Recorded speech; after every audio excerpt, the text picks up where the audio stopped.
Hey friends, welcome back to another episode. It's episode 13 on a Saturday morning. Wherever you're watching, I'd like to welcome you to my little studio here where I'll be live streaming on a frequent basis. I'll try to do more as we go on. Right now, I've been writing some music, and this is a continuation from a previous episode where I started this kind of majestic, heroic sounding track, inspired by the Olympics that's coming up. So I thought it'd be fun to write something in that style the best I could. Um, Also, the reason why I do these live streams is just to kind of show you guys how you can write music just with some straightforward approach in which you can produce some big results just by doing little things at a time. And so if you guys have any questions, in the process of writing the music, feel free to ask, and I'll do my best to answer. Also, this is a new workflow for me. I talked about this last time, but I'm actually working outside of Cubase in terms of my VST instruments that are being loaded up. It's actually done through Violin Ensemble Pro. Let me show you that. So I have that over on this screen. And as you can see, there's a lot of different instruments for the two instances I have loaded up. If you're not familiar with the Ensemble Pro, it's a host. It's a software that can load instruments outside of your DAW.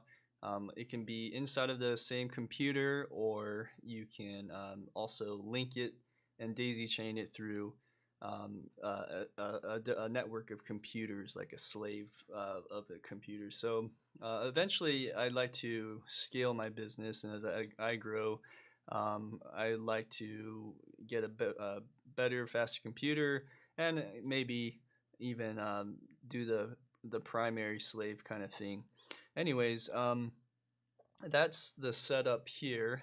What makes my setup maybe a little different is the fact that I implemented a different workflow that I think maybe other people don't use Piano Ensemble Pro for, which is I have everything loaded up, but then I disable them. And then so I only enable the ones that I need for each project. And then at the end of the project, I just disable them. And there's a quick way to do that. If I go to the automation window, you'll see that every MIDI port and channel that I have listed on my other end, which is on this side, like for instance, the giant piano, um, which will be on actually my brass instance, will actually disable a track if I press this little button on my screen, and then I can just disable the track itself, and then I can go my merry way, so to speak. So it's really nice to have this workflow. I really enjoy um, being able to have the benefits of uh, being able to save quickly, and especially on a bigger project.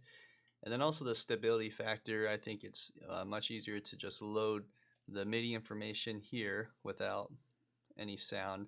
I might have some audio tracks here and there, and then I have some reverb sends inside Cubase, but everything else is loaded into VN Ensemble Pro. There's a few trade-offs. I think one con or one thing that I'll miss not working inside of the VST instruments is that, for instance, like if I go over here and find, let's say, the piano. Where are you, my piano? Okay, right there. So if I want to edit something really quick, like let's say I put like a low pass filter or high pass filter, I have to highlight both of these now, and I have a divider window set up so I can see both. And then I press E, and as you can see, this is a MIDI edit side, and so I have to do that again, and let's see if that pops up. Okay, so now I can play, and then I can edit as I go and do something like this where I can put want the low pass filters on, or if I want to edit and do some EQ, I can play and do that. That's kind of a drag, because before, if it was a VST track inside Cubase, all I need to do is press the edit button, and that would pop up automatically. So that is one trade-off. There's other trade-offs, but I thought it would kind of give you a more realistic view of, how you may have to sacrifice a few things. But overall, I think I highly recommend Violin Pro. I think it's one of the better solutions in terms of scaling your business down the road, especially if you keep buying more sample libraries, which is inevitable. And also, if you like to save on storage space, I think it's good to do so. You may notice I'm wearing a back brace. I realize my posture can be better.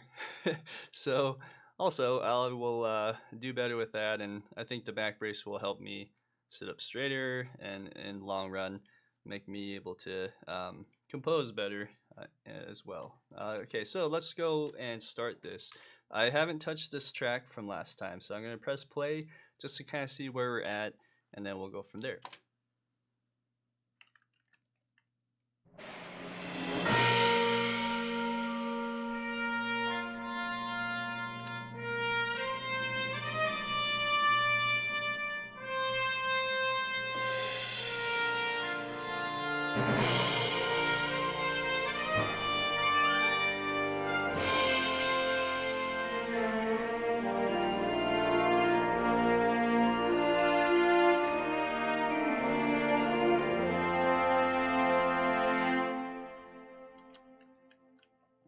Okay, good. So that phrase at the end, the second half, when the cellos and viola come in, that definitely can be expanded on. So I'll repeat that phrase.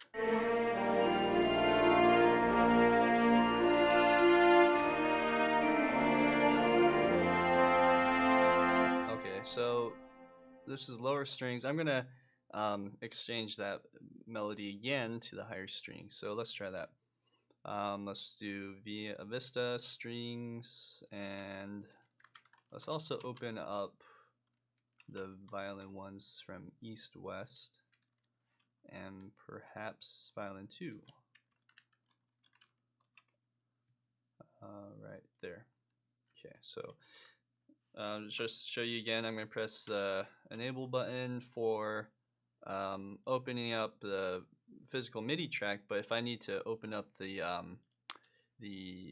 VST, actually, I need to enable it, and it just takes a few seconds, and then I just kind of press my keyboard until I hear sound.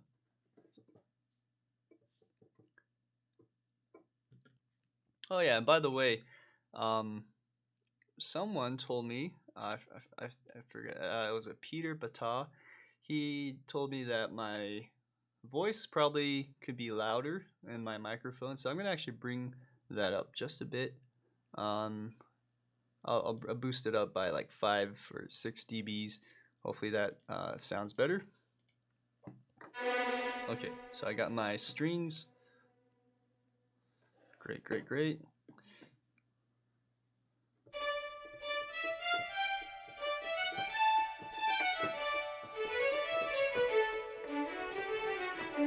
Okay, great. So now I think I'll do sustain or legato patches here. So let's bring this up. So I have my violins together. Let's move this to legato or portamento. Let's try portamento for a second. Okay, so da na na na na.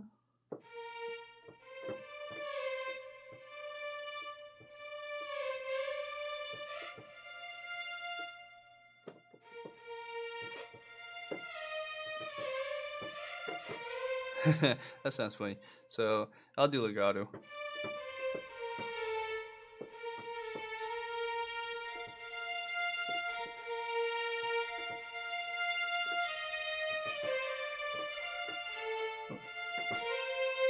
So that's the melody. I'm not sure if I'll play exactly those notes because I might want to end it differently.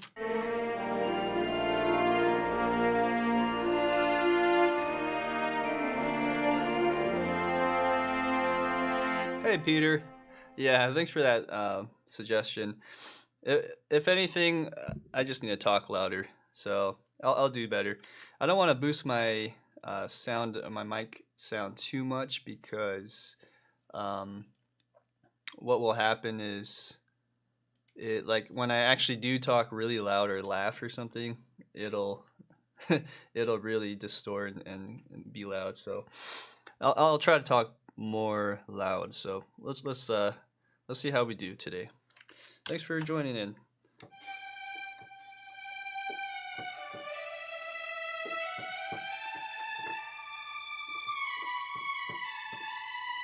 Yeah. One thing I could do, if also Peter, just a thought, if my music is kind of quiet too, I do have a little trick here. I'm gonna actually just bring up um, my limiter so that you guys can hear this better, if that helps. I've done this before. Yeah, because I have a brick wall limiter as well, and that should help. I'll just boost that up a little bit. Okay, so anyways, going back to what I was doing.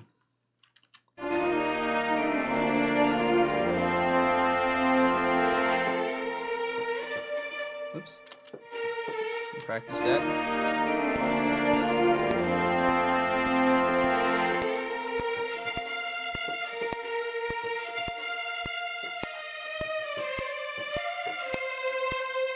Dun, dun, dun, dun, dun, dun, dun.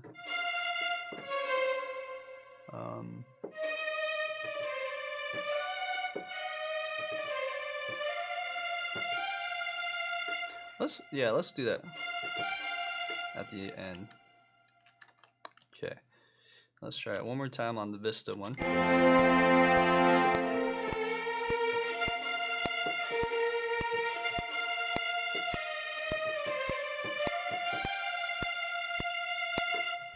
Okay. All right, and then we're gonna edit this a little bit. I think that just needs to be shifted over a little bit. Let's bring that back. Okay, I think that first note was just kind of rushing, so let's see. Let's turn, well, I'll keep the soft quantize on for a bit. I like to do that for melodic materials.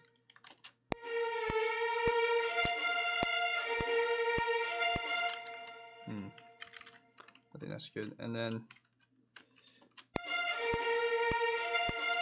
this one probably could be shifted over a little bit.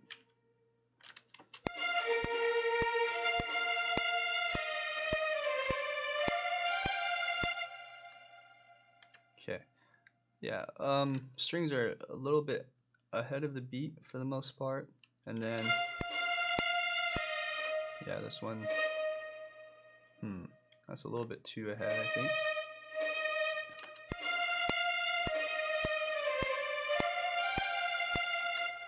And this one too. Okay.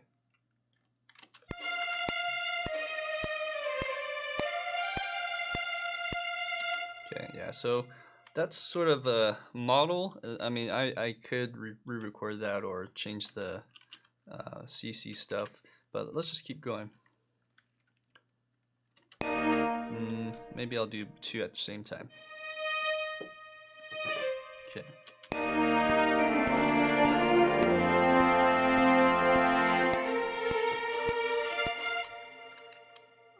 Oh, let's see, something. Okay, I need to move this one over just a bit. 2, 3, 4.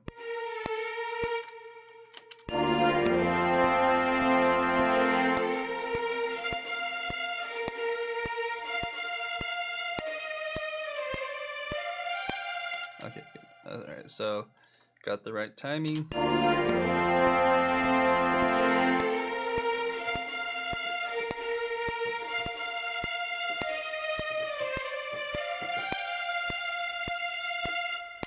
crescendo at the end. Okay, so let's see here. Same tendencies that rush towards that last little bit.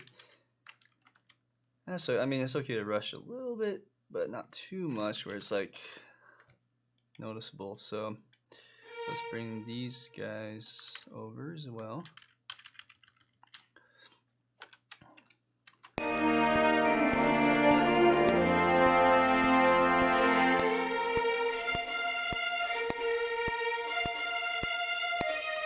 Okay, now after listening to this, I might want to change the articulation on some of these.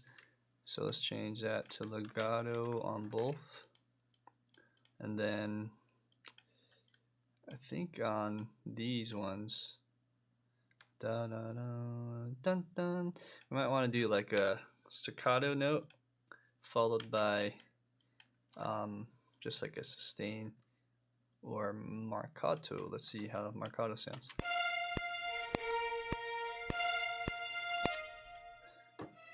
Let's see, marcato. I forget if it sustains. Oh yeah, it kind of goes and then dies. That actually won't work with the Vista strings. It may sound okay without that, but because it's layering, it sounds funny. So let's do a sustain. Okay. Yeah. I'm gonna bring this guy over just a bit.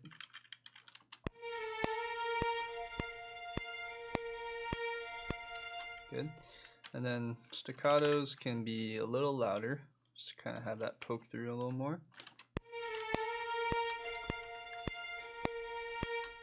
Okay. So the question is, how do I get this first note to sound a little louder? So I might have to just manually do that in the CC data. So let's just record this. I want to get this part right, so it just sounds more convincing.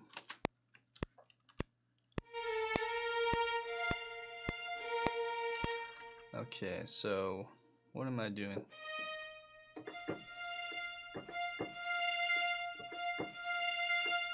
Okay, so in order to get these two balanced out, I might have to do something like this, or bring that down.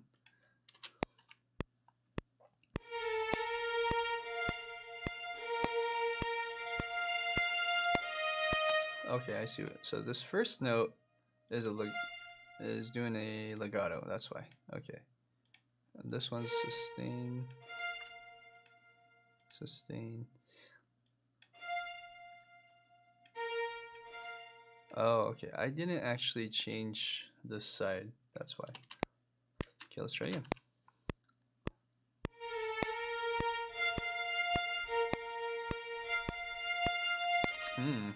That's interesting.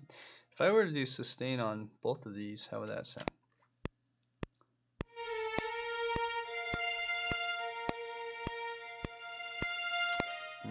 Okay, so I'm gonna mess around with this a little more. I think give that more space. So this is what, violin 1? Violin 1, maybe I could do violin 1 with staccato and violin 2 without staccato, and then see how that sounds together. Just a little trick. Let's see. So that and that. And then I think this has to go down.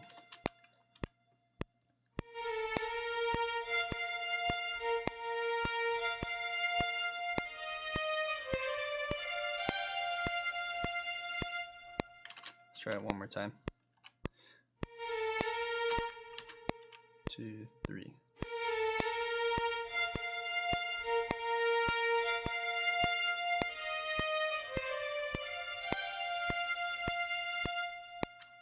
Okay. Good. Moving to the next one. So that has staccato. This one, let's actually get rid of it and let's just do sustain instead. Okay.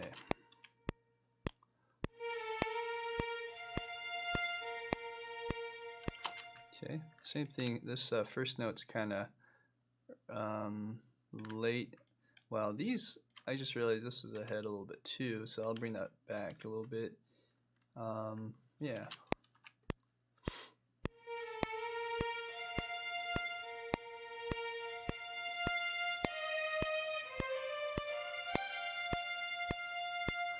Yep, and this one's a lot quieter, I feel like, with the string sound. So as I do this, I'm going to adjust and tweak my Violin ensemble side. So I'm going to find where that sound is. Okay, so I'm just going to tweak that and boost it up 3. Why not boost the first violin to just a smidge? I'll just go like, yeah, 1.5, and this is 3. Okay, and then if anything, maybe this can go a little more.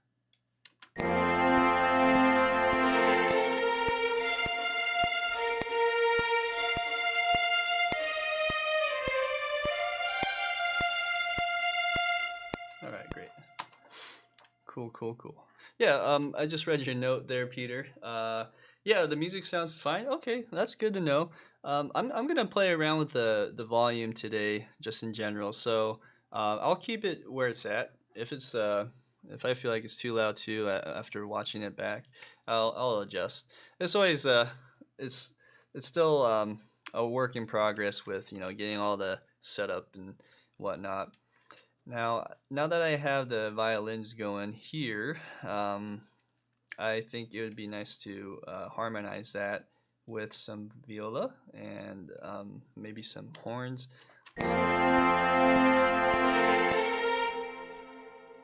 Yeah. Actually, let's start with cello. And let's bring the violas and cellos together like that. Okay, so how big should this piece be? Let's see. It's going to go here. And let's just say we go up to here today, something like that.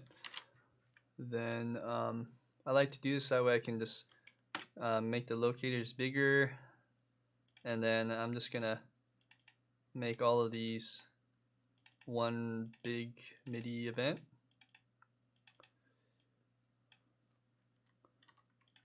Like that. Oh, there we go. Okay. So my cellos. Let's put Vista below.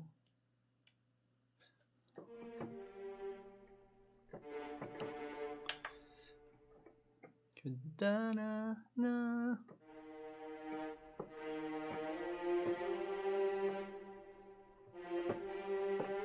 That's start right there.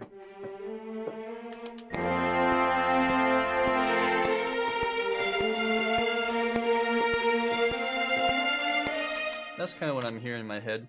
So let's do that.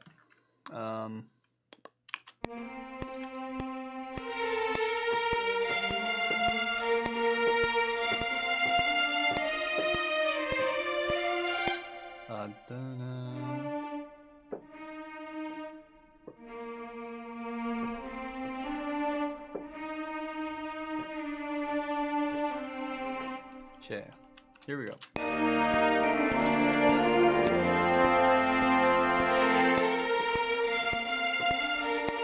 Oop, wrong note. Let me just double check my volume. Okay. That sounds better. Okay, so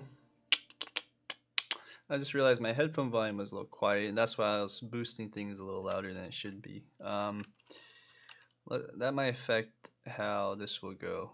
For instance, this part right here, I might want to shape this a little bit better. So rather than going a little lower on the CC7, I'm going to boost the CC7 up. I'm going to re-record the mod wheel and CC11 here.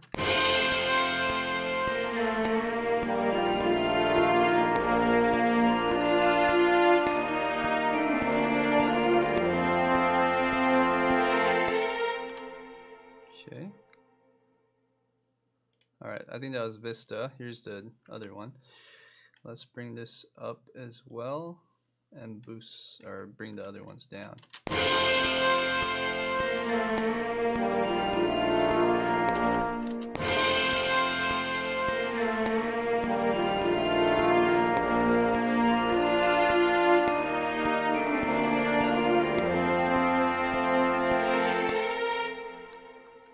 Okay, now I have some travel room, so let's try this next part.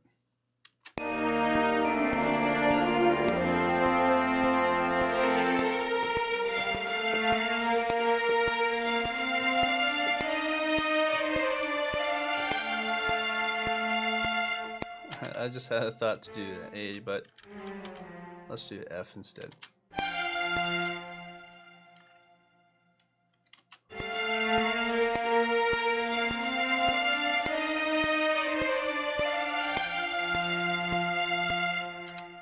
I feel like the first violin, second violins are kind of loud, so let's bring these down.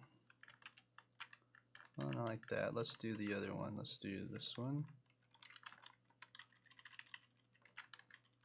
Bring that down. Let's try again.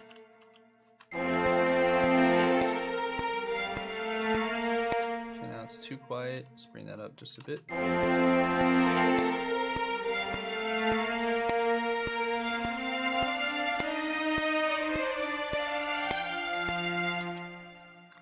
Okay. That cello is good, but I'm going to double it with the Vista. So in that case, I have to also bring this down to a smidge. Okay, so from here to there, let's just go like, well, let's see here. There we go.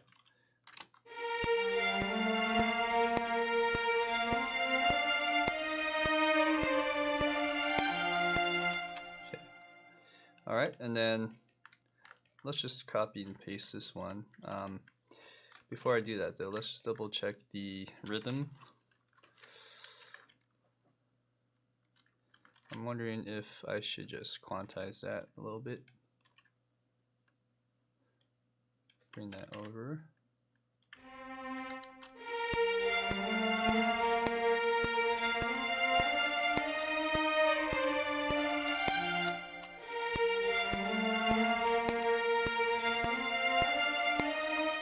Let's try a portamento here. Or is it this one?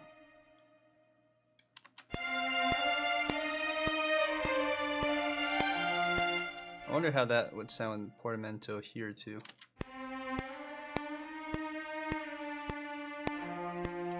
Oh, okay, so portamento happens on the note before it actually. So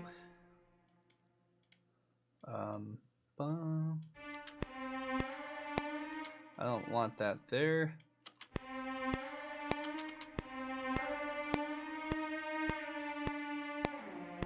That's kind of cool.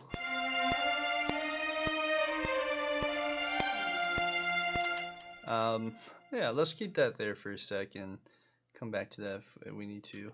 Let's go ahead and copy that over. Let's hear the cellos together now. We'll solo that first. Okay, so because of how every sample library is different, I'm gonna tweak this just so it sounds better. Like for instance, this second note is sounds kind of late with the legato transition. That sounds better. Okay, so then the other thing is like the MIDI data, so I gotta put this in.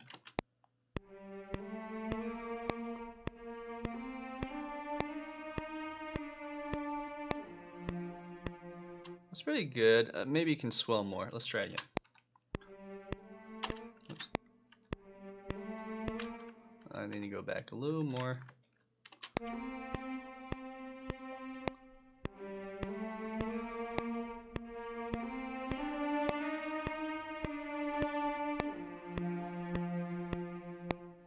Okay, Good. All right, now what to do with the viola? Let's see.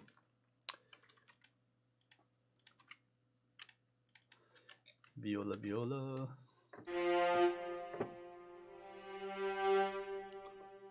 Yeah, and there's no CC here too, so I need to mess with that. I'll do that in a sec.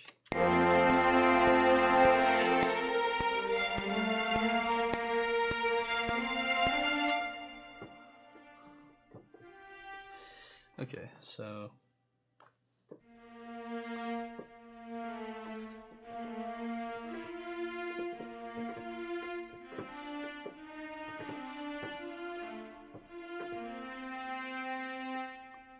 da-da-da.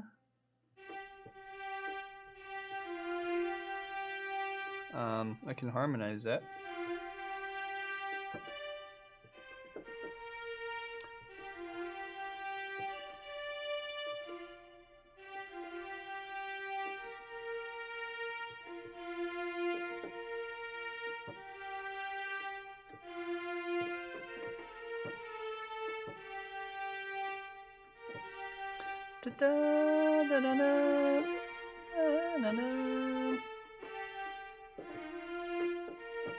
There we go. That's it. Okay, so we have.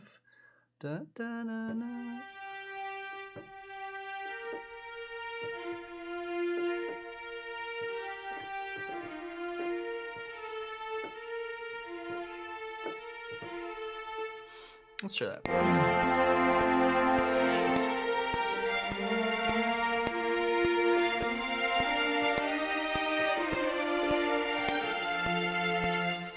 It's kind of busy.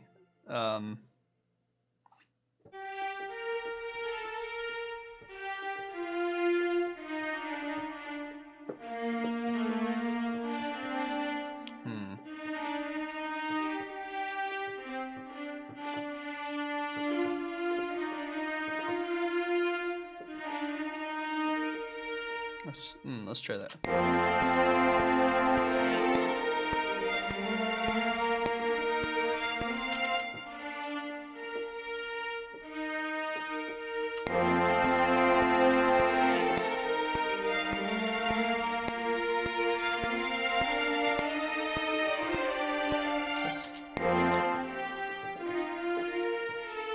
So I'm getting there. So I'm just gonna do quarter notes, or let's say half notes. 1, 2, 3, or play that rhythm.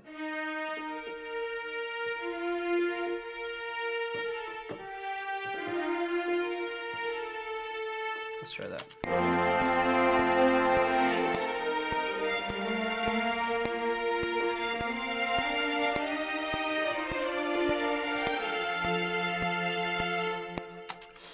Okay, yeah, that's fun. And then what else can I do here? Before I layer that with the other instrument, let's try this and just finesse this.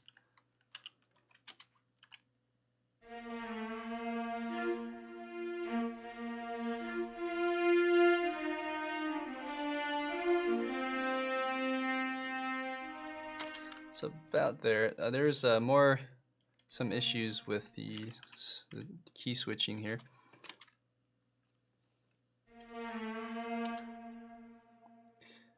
Let's try it again.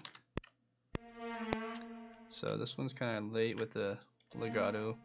I wonder if I can change the legato time so it's faster. So let's see. So yeah, I got the CC5 legato time. Also boosted up. Let's see if that changes it. I don't know if the velocity changes anything. Let's try that. Okay. I mean, it sounds okay. There's something funky, I feel like, with these patches. So one other trick I like to do is just like when it goes to that note, I'll boost that down, or cut it down, I should say, boost it down. And then let's see, go to that spot again one more time.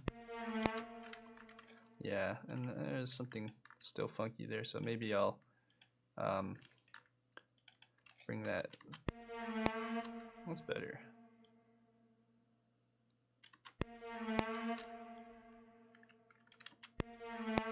That's better.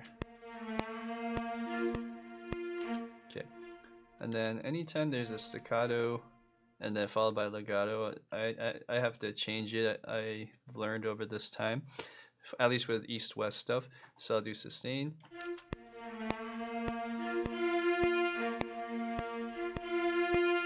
Okay, and then as you can see, that is kind of loud. So let's just re-record this whole CC1, CC11.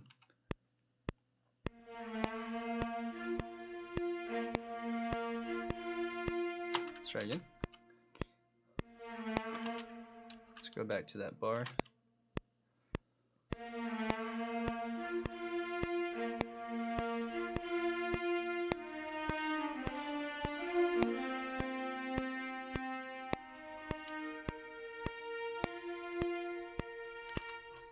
That other, this side too probably can use a little bit.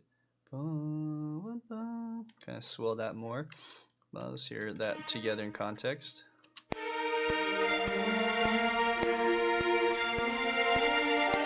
Okay, that's good. Let's go ahead and add legatos. Let's do sustain.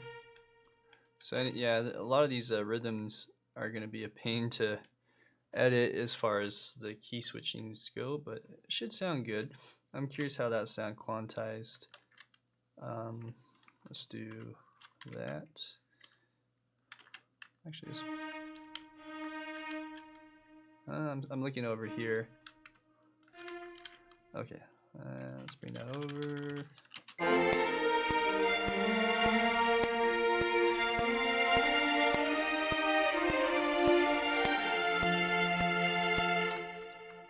Yeah, not bad, not bad. The travel room is kind of low, so what I need to do, let's see, wrong spot. Let's just bring, no, I was in the right spot. Let's bring this up a bit, and then that way I can edit this down just a little more. So I'm going to actually re-record this.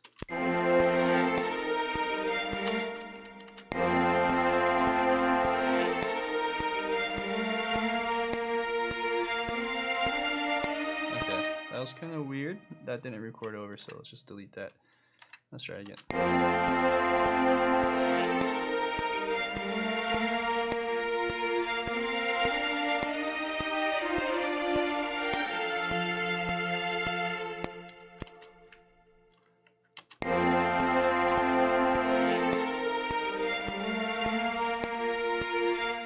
Yeah, it's close. The beginning is kind of weak sauce. Let's try.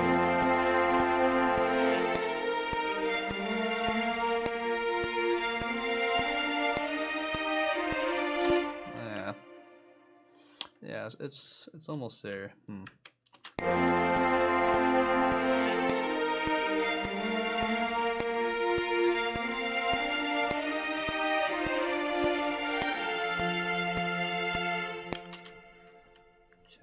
that's better. I hate when this happens. The overwrite should do all that, but sometimes I think that's a Violin Ensemble Pro thing. I think there's like a slight delay, and it just doesn't capture all the MIDI data sometimes.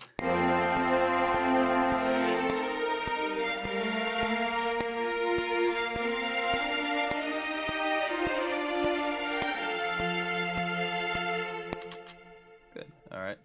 Yeah. I don't think it needs that much crescendo. All right, cool. So that is going on there, and I am gonna keep going as we do this. So now we have a good second half of this B section, and then of course as the strings come in, like, I mean, it's really pretty by itself, and we can just, how do we enhance that and keep it you know, that intensity?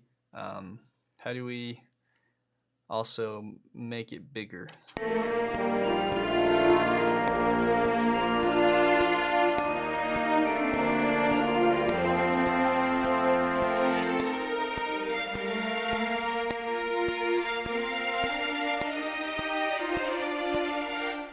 So, I mean, let's just listen to what the brass is doing, and let's expand on that.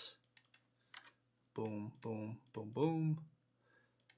All right. Well, thanks, Peter, for hanging out here for a bit. I understand we all have things to do, especially on Saturdays, so enjoy yourself, and we'll see you next time. Okay, so here, on this one, we're gonna solo that brass section.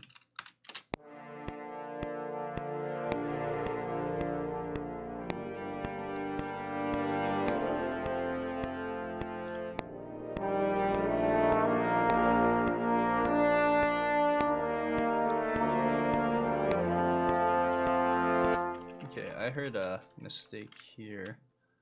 Well, it's not really a mistake. It might rub kind of weird with the strings. I think I did this intentionally last time, but I'm having second thoughts.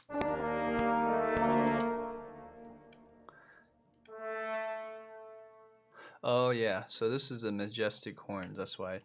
I think I did that on purpose because there's no staccato patch for that, which is unfortunate. So,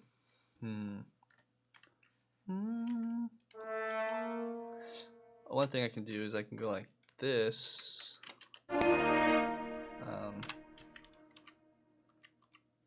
Okay, I'm gonna edit the majestic horns.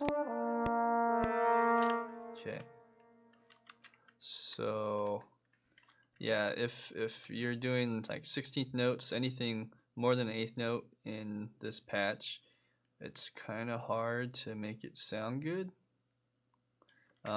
But besides that, this is like I can't remember, it was like a $2 instrument, so, and I love the way it sounds, so I mean, can't be, beggars can't be choosers, as they say. Yeah.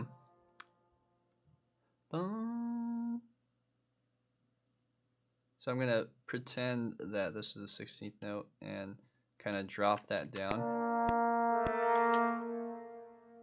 That doesn't really work. Let's try this one too.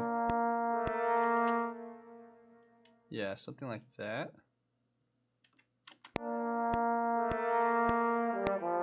I mean, in context with everything else, it'll sound better. Okay, so same thing with the horns. Nope, it was somewhere here. This one.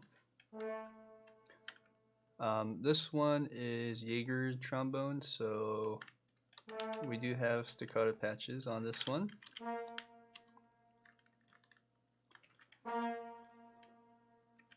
I'm gonna solo that.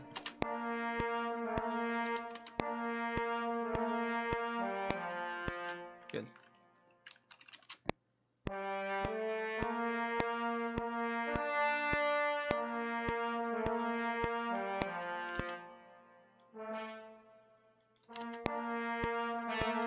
Nope.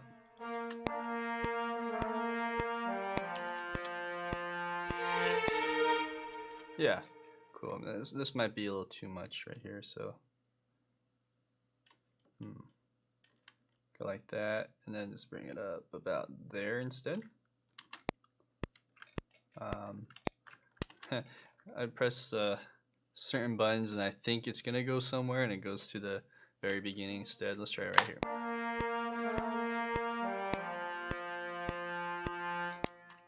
Alright, so right there.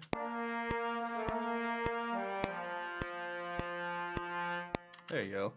Let's bring that earlier though, like that.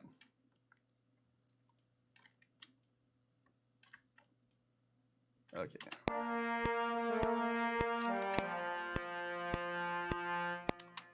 Yep. Almost there.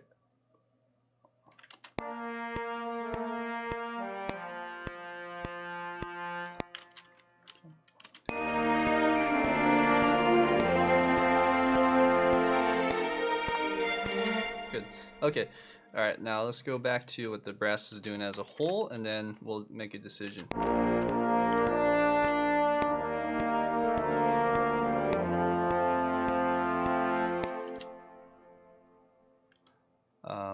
So one idea is the cellos play this little counter melody thing.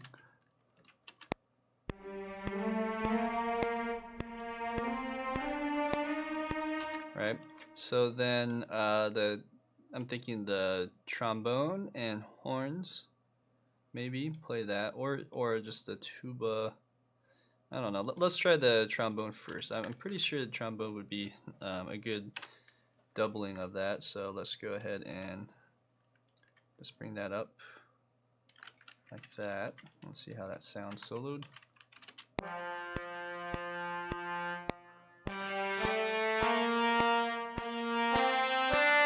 Okay, so first off, the crossfading layer is too loud.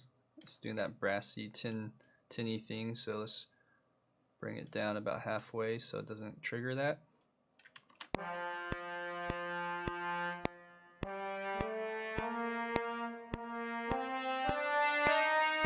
Okay, so I'm just going to re-record this. Here we go. Somewhere around here we have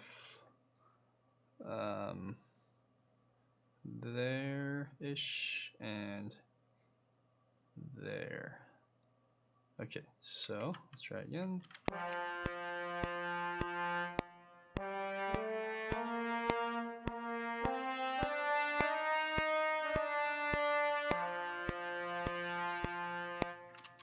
Maybe on this one. Dun. Let's see. Dun. Yeah. Okay. Yeah. There's a key switch, or not key, shortcut key. I can't remember what it is. I think it's called thin data. I'm gonna thin the data out just a bit.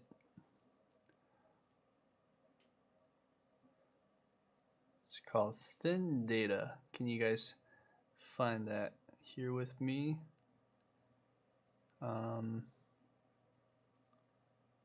Experimental, musical context, shoot. Or I think maybe on the first one. Thin data, no. I think it's just a standard MIDI thing. So let's go up here. As you can tell, I don't do this function often. Thin out data, there you go. Okay, there. So there's just a lot of extraneous MIDI data, so that can like really bog down the system. And actually, while I'm at it, in case I forget, I'm just going to put this in right now. So we'll call it thin out data, or thin out. Is that what's called? MIDI thin out. And then we're gonna just do a shortcut key. Let's do Shift Alt D, delete doubles. Okay, thin out, made Shift Alt T, quantize, category, toggle, quantize. Yeah, I don't really use this one often, so I'm just gonna, oh, actually I do use this one. Okay, so let's go back to this. Gotta think of a better key switch. What about Shift T? Shift T does, oh yeah, I use that a lot. I do want a shortcut key for this. Thin out data. Shift Alt T, Shift Alt T. What about Control Alt T? Hide, show hide, and the transport. Let's do that one. Control Alt T. And we'll assign that. Save. Because I plan on using this key, the shortcut key, a lot today. So, for instance, if I go back to this one here, do thin out. Yeah, I see how those deleted. Let's try this one here, thin out. And you see how those, yeah. So I'll be doing that as well today. Okay. All right. We are going to play around with now the tuba part. So.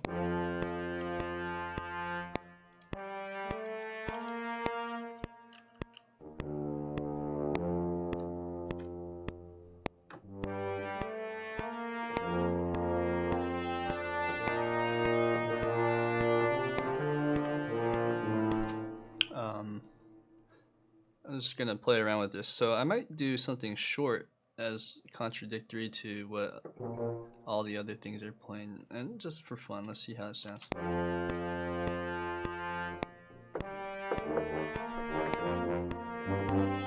What chords are we? We're in B flat. Do I even have a chord track on? I don't. Okay, I'll have to add that in as well. Okay, so excuse me.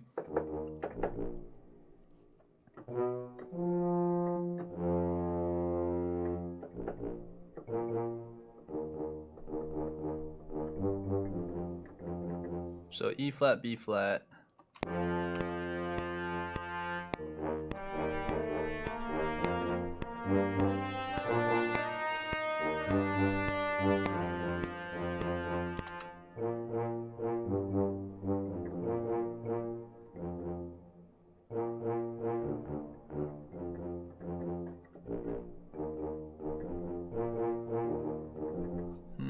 Okay.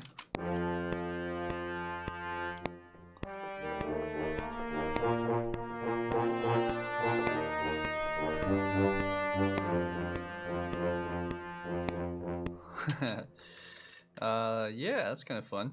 Let's try recording the MIDI wheel stuff. Let's see. About there.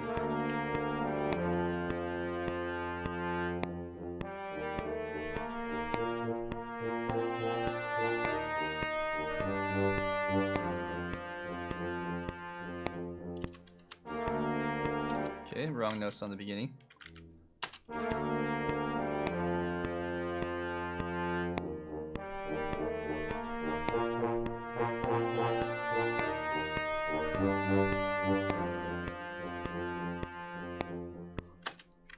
Bum bum bum.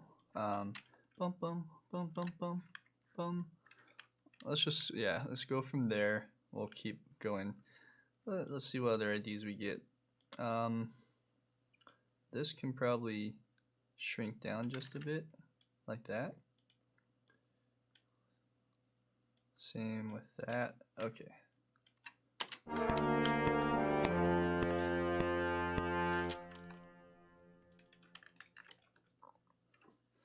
Now, along with that idea, I wonder how staccato horns would sound.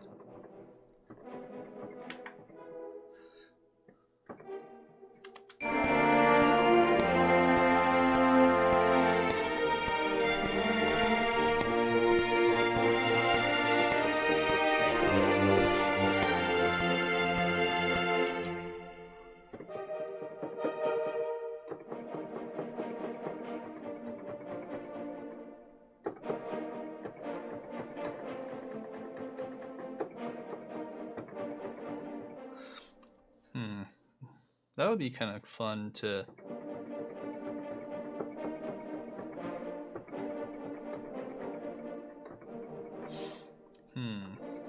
I don't know if it cuts through though.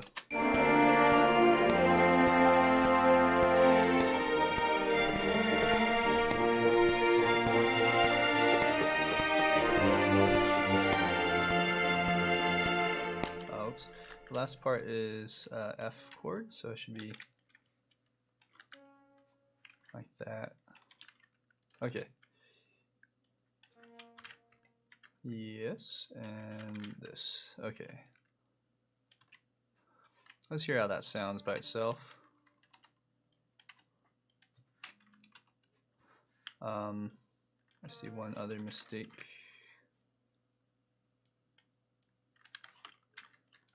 Okay. Okay, that's not staccato. Let's do staccato.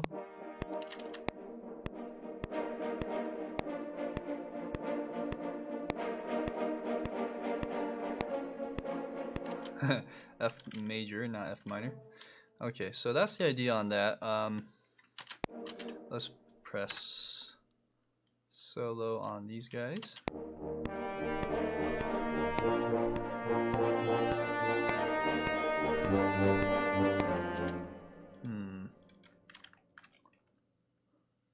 What did I do wrong? Oh, and also that's a C sharp, not a C natural. Okay.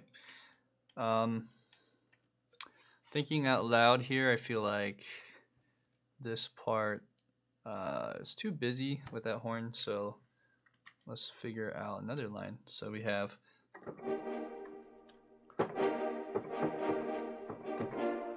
something like that. Okay. Yeah, let's do that instead.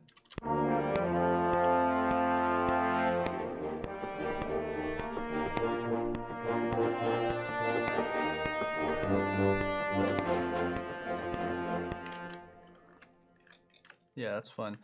I'm still debating what chord I should use on that second to last. So we got it's sounding like it wants to go to E flat, G minor, and then F. So what I mean by that is if I go here, actually let's do this one. This would be E flat. This would be G minor, and then F. All right. And then here, might as well just do the whole thing on this passage. So we got E flat, and then we have B flat major. Okay, so that's the idea there. This last part I screwed up on, so rather than replaying that, let's just program it in. Okay, right there. All right, on this one, let's do G minor. So just change that E flat to D.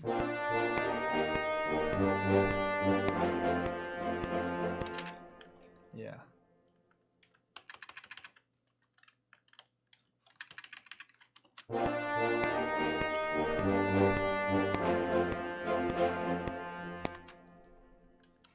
Okay. All right, and then one more thing. Oops. Let's go back here again and re-record the MIDI wheel stuff.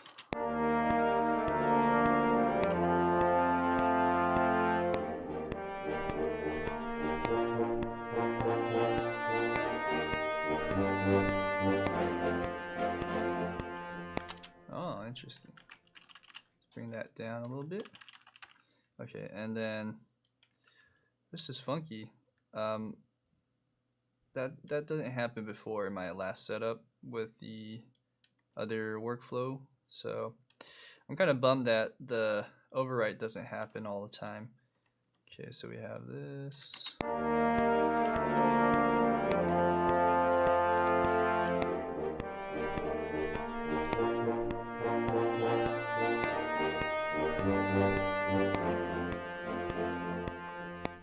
Okay, good. All right, and then trumpets. Let's see.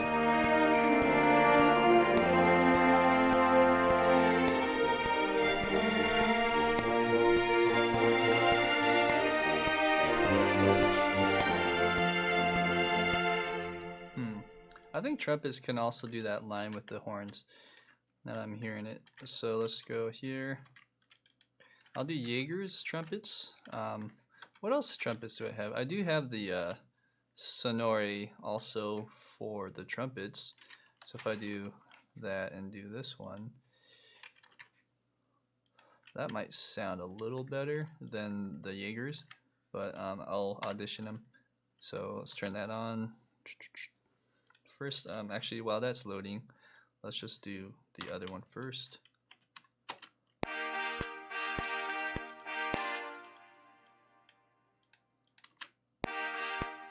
That's the staccato. Let's try staccatissimo.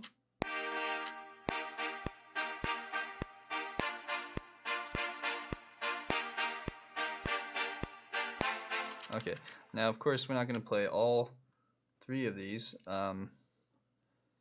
I might just mute, let's say, the bottom two.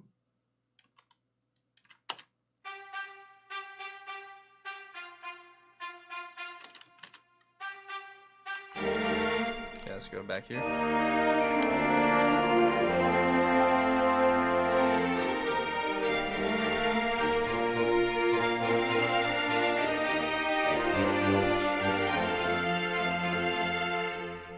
And the other thing is, this mod with Jaeger's, it's really obvious. Well, maybe not on the Staccatissimo, but on the sustain patches, it's really obvious where the crossfades happen. I think that's probably as good as it'll be. And let's try the other one real quick. So we go back here, unmute that, go into the other one. Same thing, I'm just gonna mute the bottom notes. So just that top one pokes out a little bit. Okay, let's make sure. I might have to just bring that up like that. Okay, let's unmute.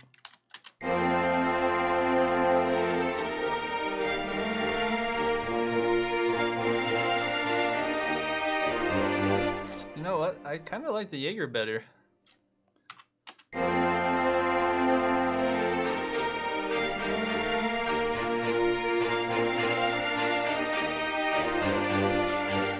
Let's see here. Oh, okay. You know, I must have unmuted everything on when I went to the Sonori, so let's try it.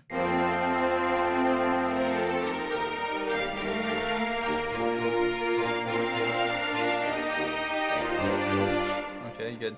And maybe like every now and then, like a downbeat note. I'm just kind of curious how this would sound if with the staccato. Would it sound more real this way? Let's see.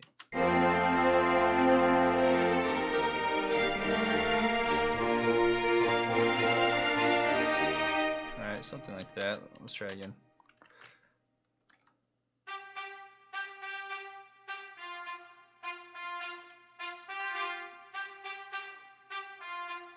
So, maybe like just every now and then. Try again.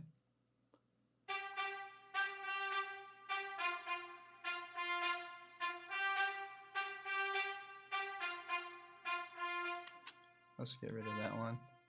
That might sound just like a little more convincing, wouldn't you say?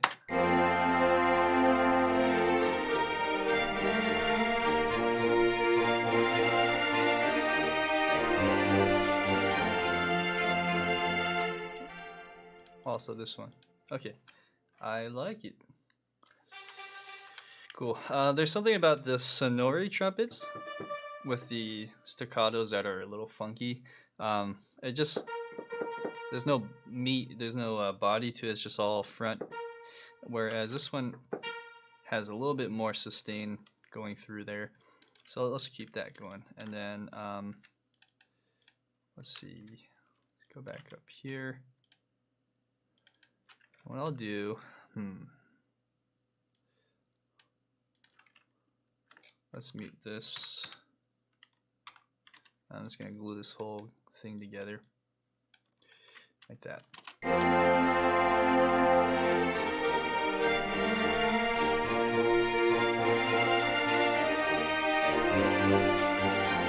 Okay, what to do with woodwinds on all of this? There's a lot going on.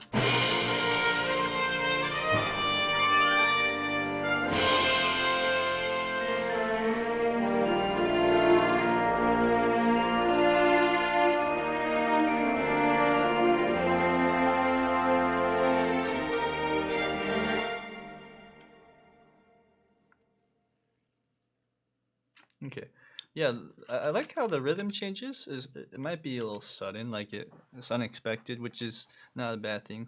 But there needs to be something maybe transitioning with that, like a string run. I mean, a woodwind run, some trills, maybe something to kind of signify changing that rhythm. So. What to do? Percussion is obvious choice as well. Where are we? Okay, so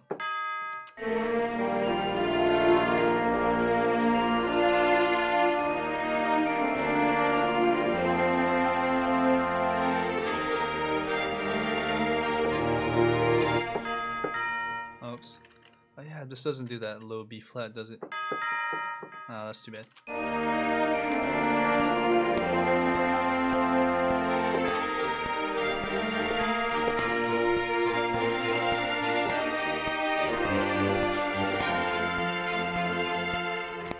start with the chimes. Nice and simple. Let's actually get rid of that.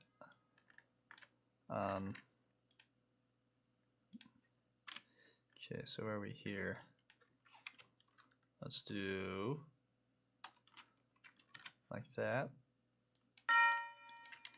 Okay. 2, 3, 4.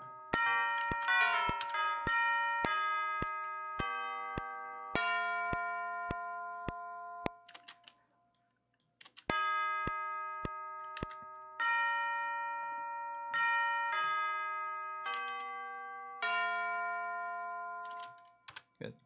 These chimes,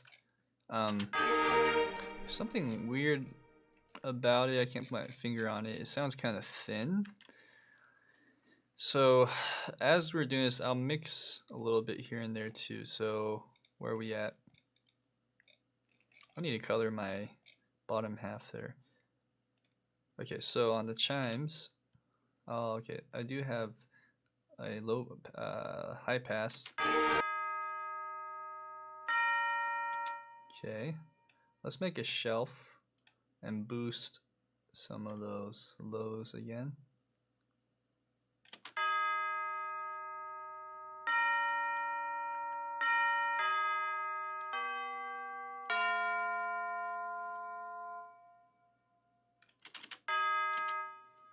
And one other idea is to put a plugin that can warm up the tone. So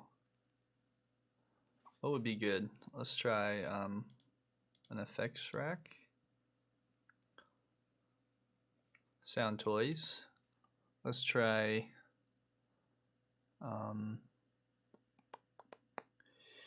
something that has a low booster. Oh, there you go. Master Bus Mojo low booster.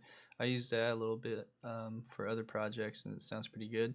Let's try the low booster for a sec. I think it puts like a radiator, decapitator, yep, and also EQ.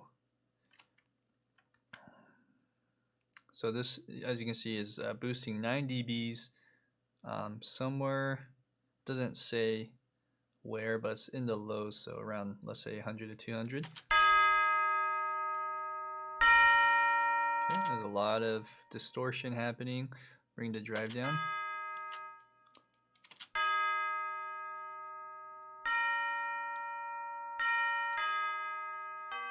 Let's hear that bypass.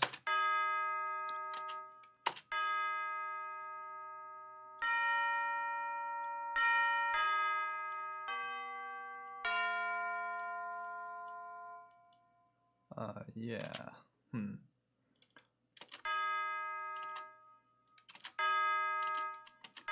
It's a little quieter, so let's bring that up. Try again.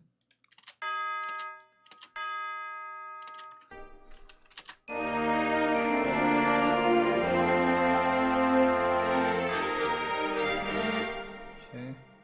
Now overall, I feel like it's kind of quiet still. I guess I need to bring that up a little more. Output, oh yeah, the radiator.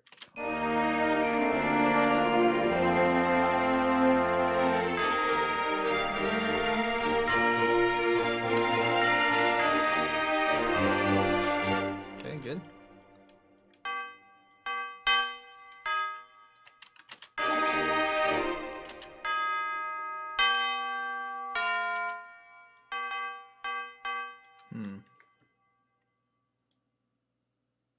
Something like that.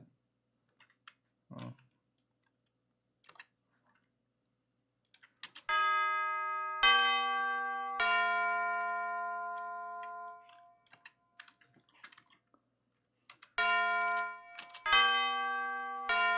Okay, yeah.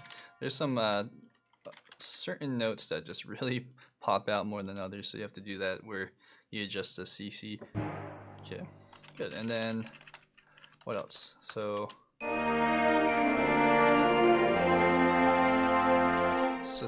sustain or suspended cymbal would be good.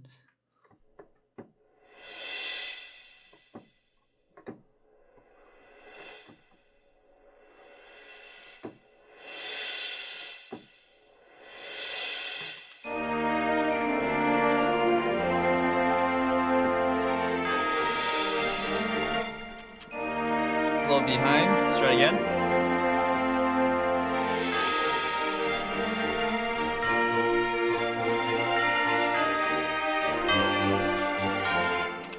Okay, so yes.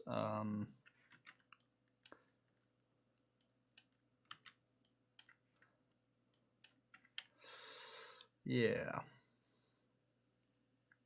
Why do I do it this way? Sometimes I question why I even do this, because in the patch itself, it's crescendoing. Let's listen again. I mean, that sounds pretty natural to me, but I'm just curious. If I were to delete this and go whoop and whoop, how would that sound?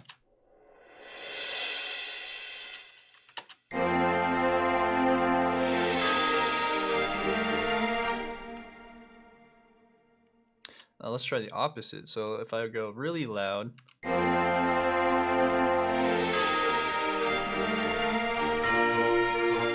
that's different too.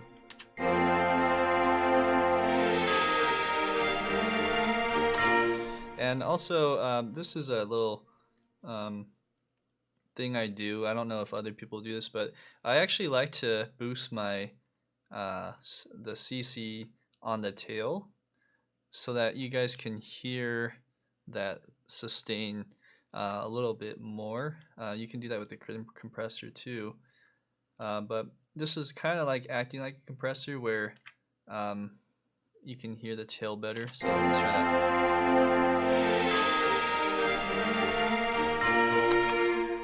That's better. It's softer. It's a softer sound, which is good. We don't need it too loud here.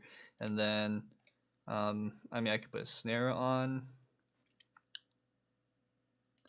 or just like a bass, or let's do a more timpani sound, timpani and bass.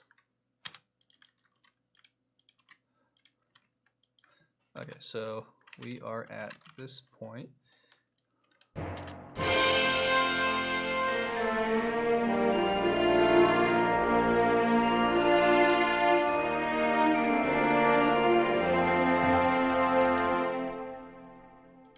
Okay, and then let's go here. Yeah, that'd be nice.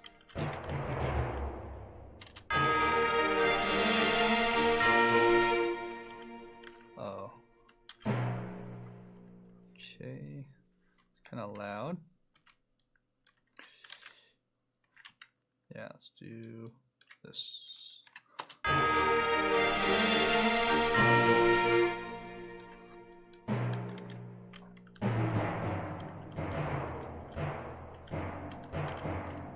Cut that.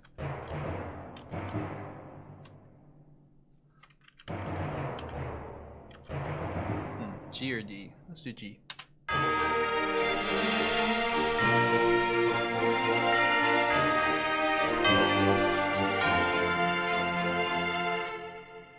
Alright, and I've noticed this with mostly the east-west stuff. I wish it was balanced better on some of these notes, like for the percussion instruments.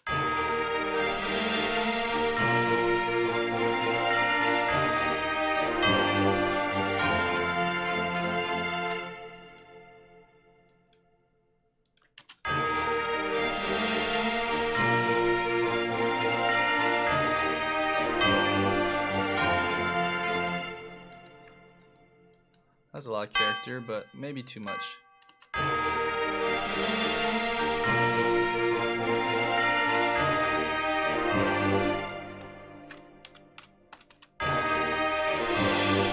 Yeah, now it's not poking out enough.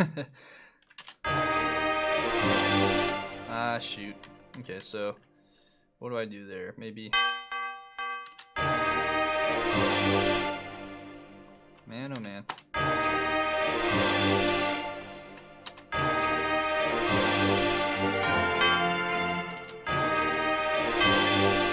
Oh man, that sucks. Let's do that.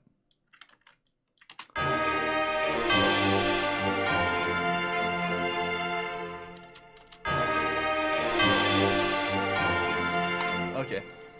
Alright, that's enough for that. timpani, and now bass drum. I can't hear anything. Is this on? Let's see.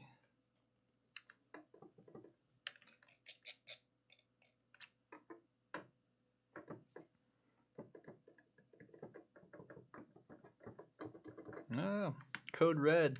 Okay, so we have MIDI channel to port 19. Remember that, because I'm going to go to the other screen and let's find it. So we are on brass percussion, and let's find the bass drum here.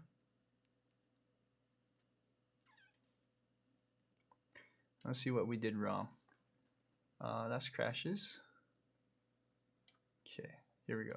So on this EWO bass drum, that's what I need to turn on, and that is supposed to be on port 19, as you can see on that little number.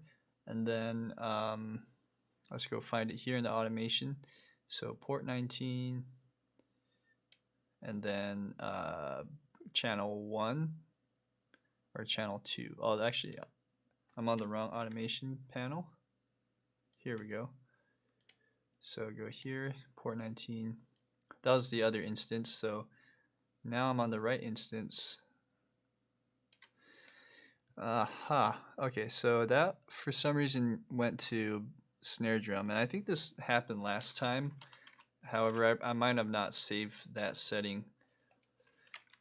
So let's go ahead and change that now. EWO bass drum. There we go. Okay, so now going back to the other page, if I go ahead and turn on that, that should turn on in a sec.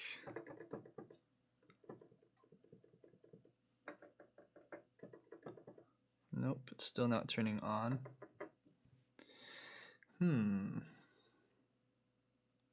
That's strange. Let's try it again. Oh, I see. I see what I did wrong. Okay, I'm on the wrong port or the channel, so I don't know how that happened. Let's see, let's just double check. Strange. I see. So, okay, I see what happened. Oh, fun tech stuff. So channel 1 is for the 36-inch bass drum, and I need to do the same thing for the channel 2 as well. And that's what I'm on. I'm actually on channel 40. So if I turn that on, that should turn on the bass drum now. Okay, look at that. Okay, so that's what I wanted. Yay! So let's go and save this Violin Ensemble Pro setup here. Okay.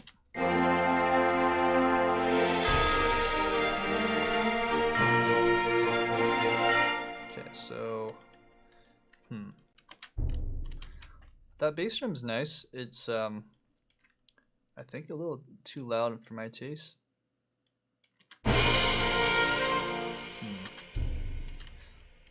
I think that's good where it's at there, but here it needs to go lower.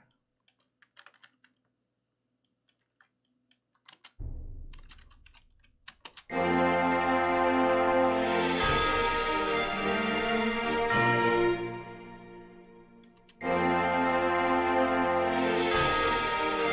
that's better. Right about there.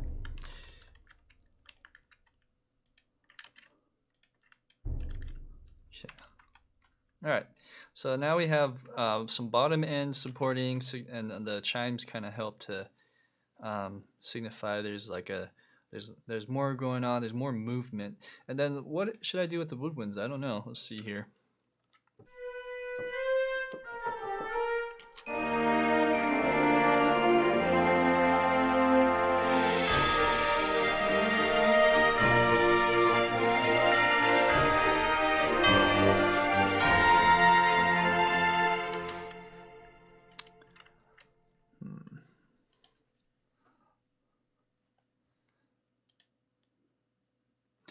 think, do I have trills on this one? No, I don't.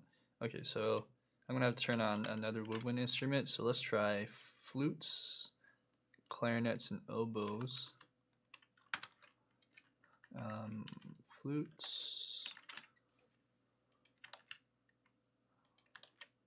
Okay, let's turn on these guys. All right, and out of curiosity, as I'm doing this, oh, there we go. Turn those guys on. I'm just gonna go over here on my task manager in Windows, and you can see here I have about 2 gigabytes going on in Cubase alone, which is not much. And then in my Violin Ensemble Pro, I have about 20 right now. As I turn those flutes and oboes on, and the clarinets, I think that's going to increase that a little bit more. You'll see it. Yeah, now it's at 20. I think these are purged as well. So meaning the RAM isn't fully loaded, but it'll still play as you go, which is nice. So let's go ahead and save that too. All right, I'm almost there with my template too. I'm really excited to just be able to compose with this for the near future, for at least the next few years. Okay, so going to this. Done. Okay, so I have these set so that if I do this and I press trill half tone, I can do it for all of them, which is nice. But I'm just gonna do it for flutes, flute and oboe for now, like that.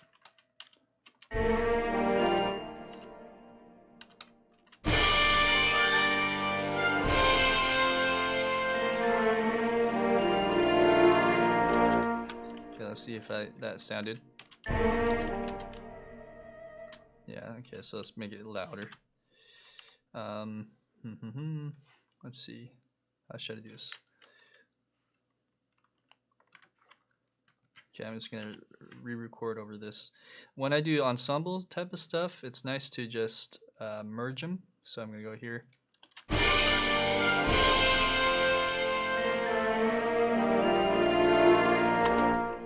It's okay.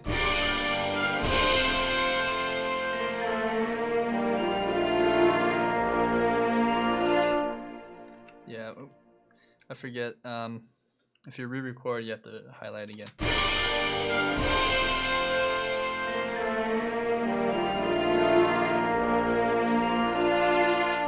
Okay, yeah.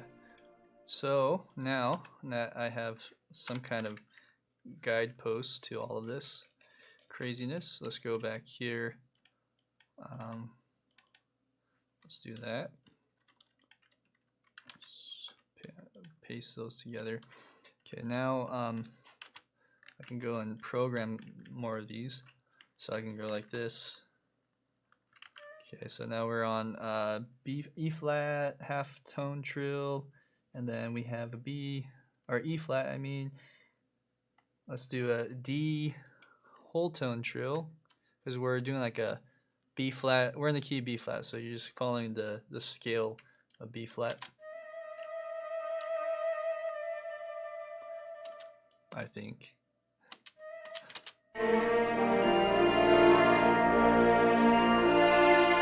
I wonder how it sounds higher.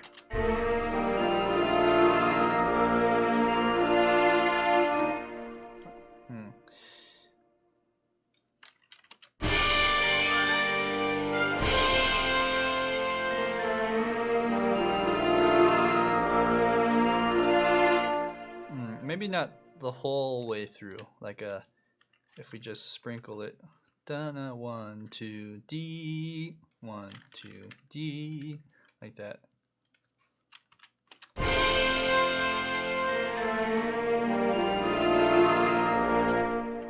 Yeah, that's kind of loud. So let's go back here. Let's do that.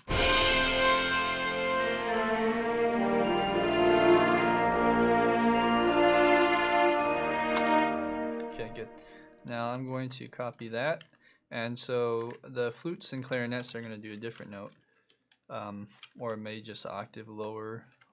Let's see.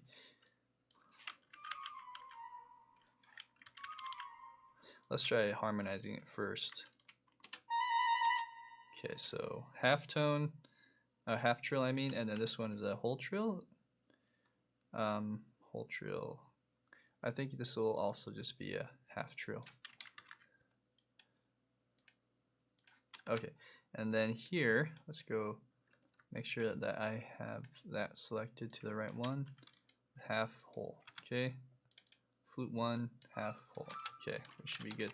So let's hear how that sounds together, just the woodwinds.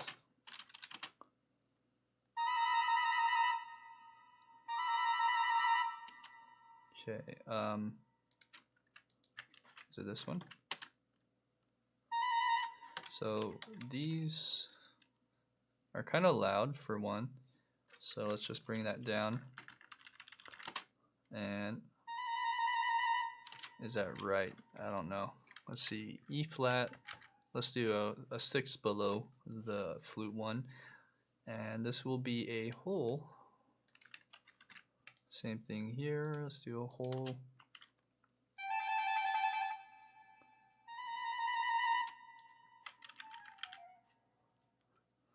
Whole. Whole. Oh.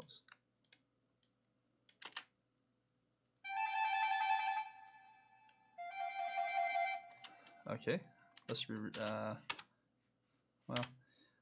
I'll just program that in. So this side is kind of loud.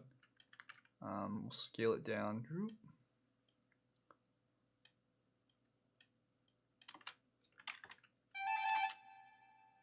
Scale that down.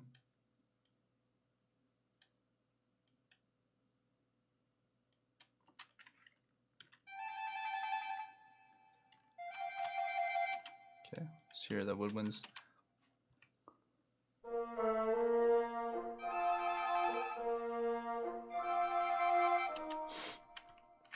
And does that sound right in terms of the trills? Let's see. So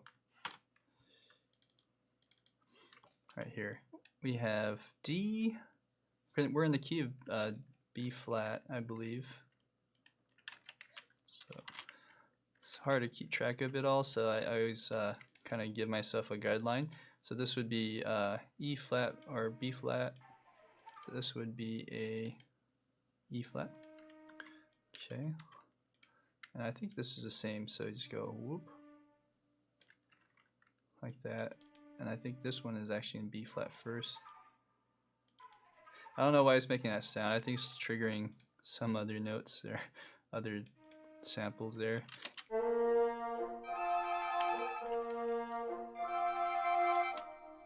Yeah, that sounds good. I have to hear a few times to make sure I'm on the right trills.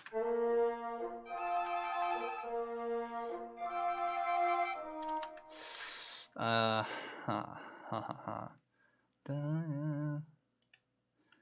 kind of curious.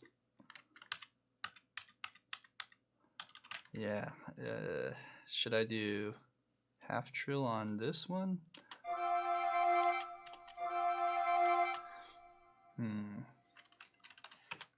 I think we're okay.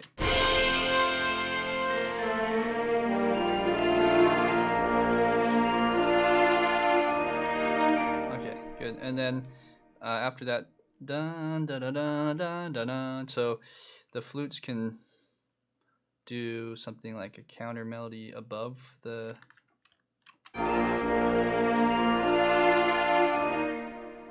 And then like.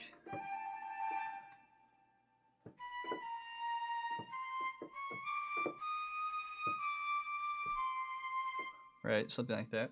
Yeah.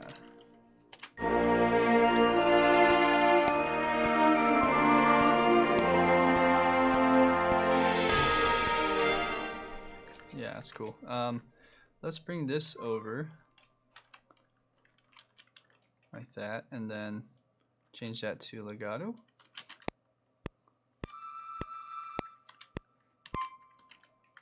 And something happened there, so delete overlap. might as well just bring that over a little bit, and then something like that. Whoop.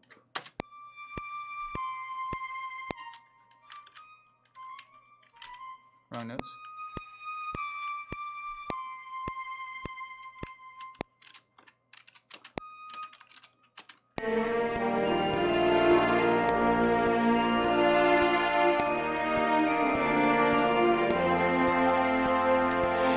Yeah, I can barely hear those trills, which you shouldn't really focus too much on that anyways. It's more of a sprinkling effect, but I feel like all of these can go up just a bit, so let's do that.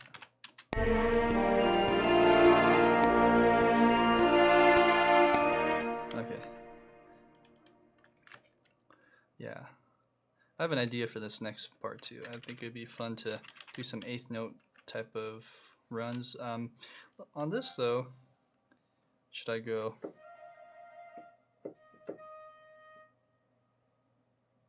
something like this?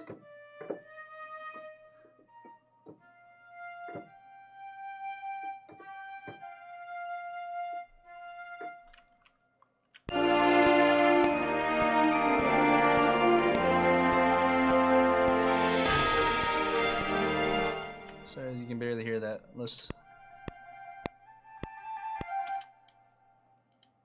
And this is where it gets kind of dicey because I'm in one patch and there's multiple key switches, so I just have to program it in a lot of the times. Go like this. I need to turn this back onto replace mode. Okay, going back here, I have, let's just re-record that.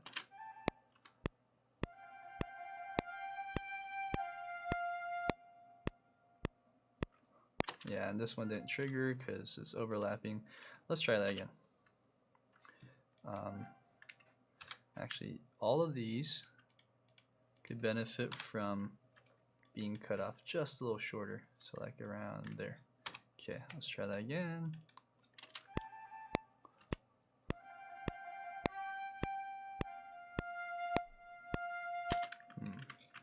Not sure about the crescendo, but let's.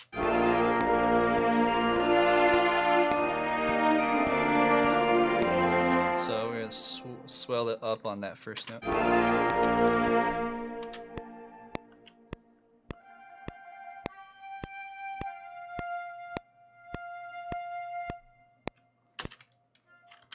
Yeah. Okay, and then this is annoying. I'm used to having Cubase overwrite that, but it doesn't seem like it wants to overwrite with the Beyond Ensemble Pro setup. So I'm really bummed about that, honestly.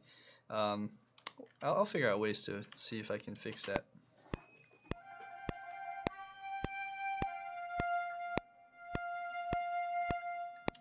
Good.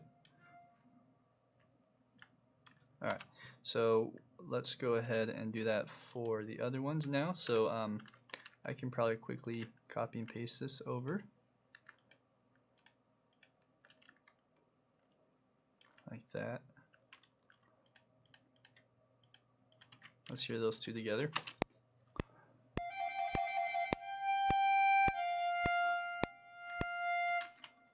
Okay, let's hear them together with the Woodwinds.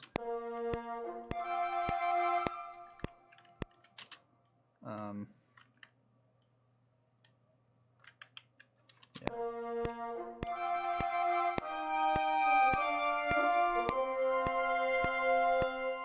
Let's try again.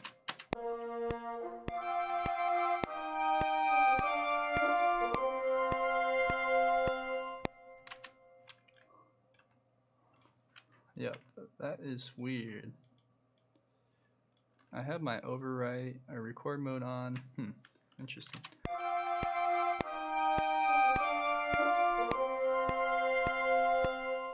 Okay, that sounds pretty good. So the next part. Oh, also the cutoffs on all of these instruments probably need to be better. So let's see. Before I do that, let's go over here again. I see. So,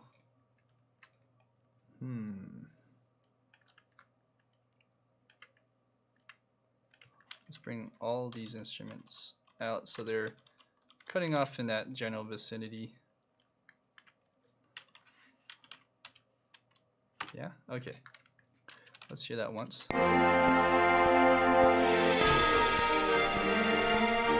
Good, I like that.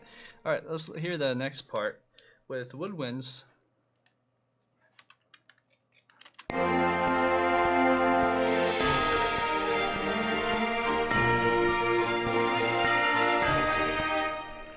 Yeah.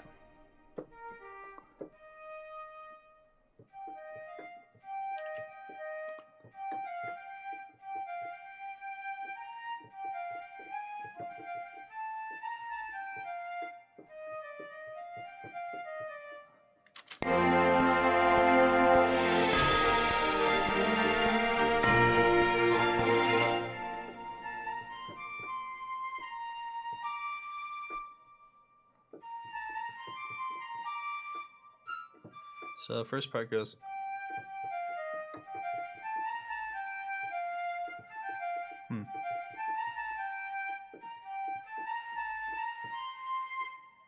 So da, na, na, na, na, na, na.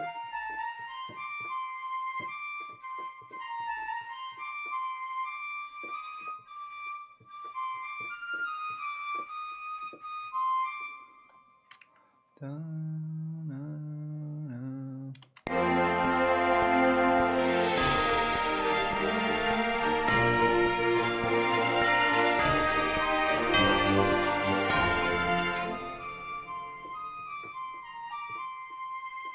Okay, let's try that line.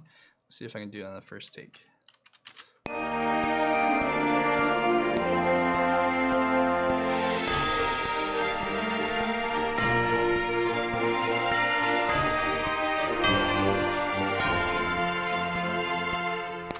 Okay. All right, and then let's go ahead and quantize that. Soft quantize. That needs to connect better. And see. Let's just delete that. Okay. Yeah. 2, 3, 4.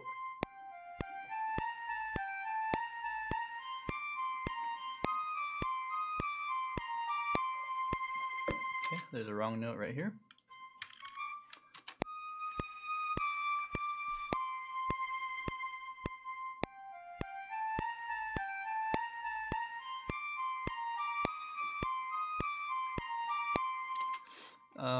And thinking about just the breath, like these players need to breathe too. So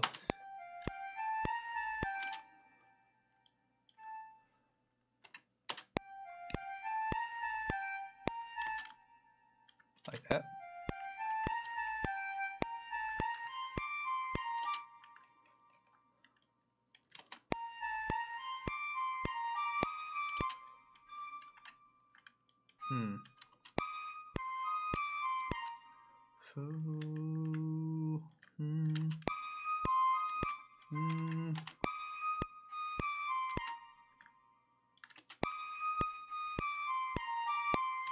Okay, so you got some breaths in there. Let's re-record the mod wheel stuff, starting right there. Just make sure that I'm in the right vicinity. 0. There we go. Okay, and let's record. I'm gonna try to swell this more.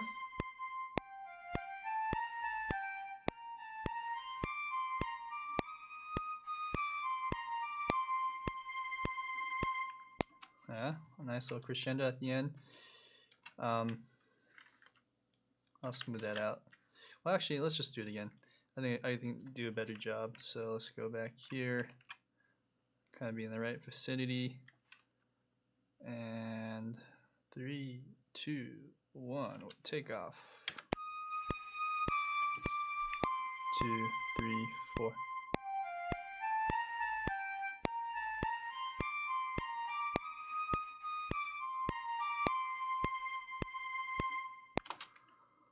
Yeah, that's about right. I think my crescendo could be a little sooner, like that.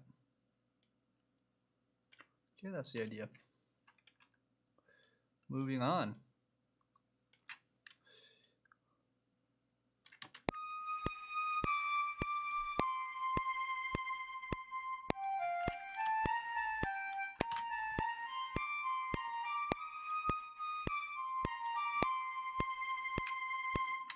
Yeah.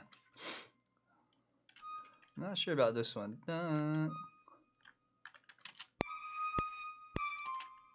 Maybe I could do it one note and then pretend it's like 2 notes. So like you go 1, 2, bum with the little crescendo, and then bring it down, bring it back up.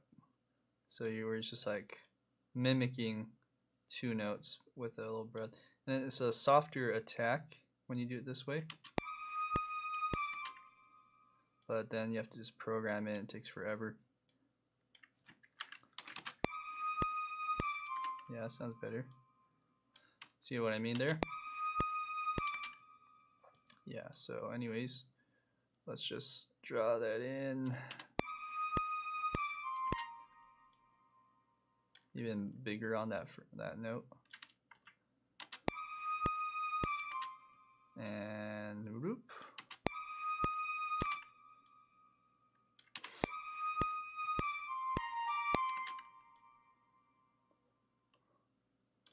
Something like that. That's better. Okay. Yeah. Now you spend a lot of time on one of those, and then hopefully the goal or the thought is to copy that over. So rather than doing that cut and paste, I'll use the range tool this time. I'm just gonna copy that over to the next parts. So there, there, and there. I guess you can only do it one at a time. Okay, and then I think when you do the range tool, it saves the other information. So as you can see, it saves all that, and you can quantize or bring this back like that. Let's just bring it back. And then we can actually don't go so far back. I'm gonna connect that right there so there's no cross-fading issues. There still is, as you can see here. So this is at least my favorite part when writing music inside the box. To make it sound real, you just have to do a lot of massaging, which is not shown a lot of times. I feel like when you're watching a composer or what you assume a composer can do inside of a DAW, but you know, I would say like good 75% of your time is just spent on this, and the other moments are figuring out the actual notes.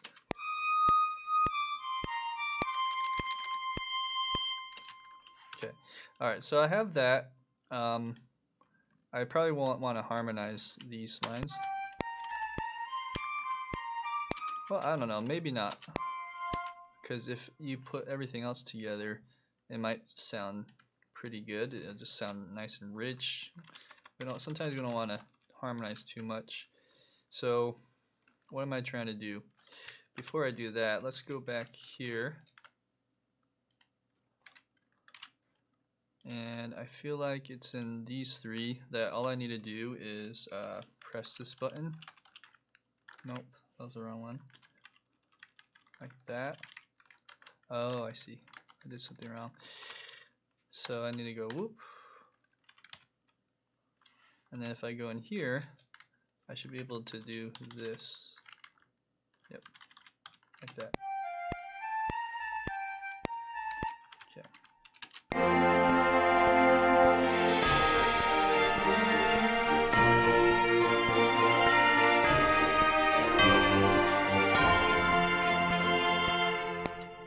Okay, let's hear that together.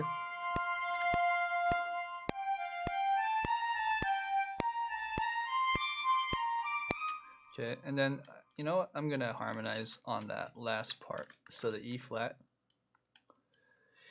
Let's go over here. So let's go a fourth below.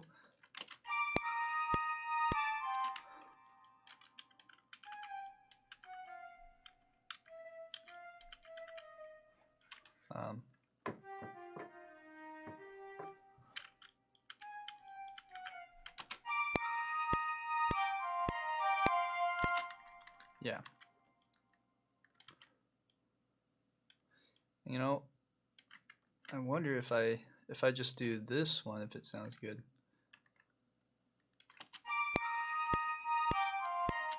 That sounds pretty good. Yeah. There's a lot of tricks you can do to make things sound more realistic, and what I'm doing right now is like some of these notes I'm splitting, like where it actually should split, and it reads better if you print this out on sheet music and stuff. But then other times, if you're just doing like straight up mock-up, sometimes you have to really come up with some clever ideas, and I feel like this is one where I learned this from Mark Giovanni from the cinematic composing. He talks about how you could like kind of simulate a second note that's like soft tongued for woodwind. Even with strings, you can do that too. See how it's just one note, but I'm simulating two notes. And then on the other half, I'm actually doing that. I'm actually splitting it and really doing the notes split. But anyways, together it sounds really good. Yeah, nice. Let's hear that without it. Yeah, that sounds really nice. I like everything so far. I think with the time though, I spent 2 hours just working on the second half. So let's use the next 10 minutes or so to think about just a sketch for what's going to happen on the next half or the next run. I'm going to play it from the beginning.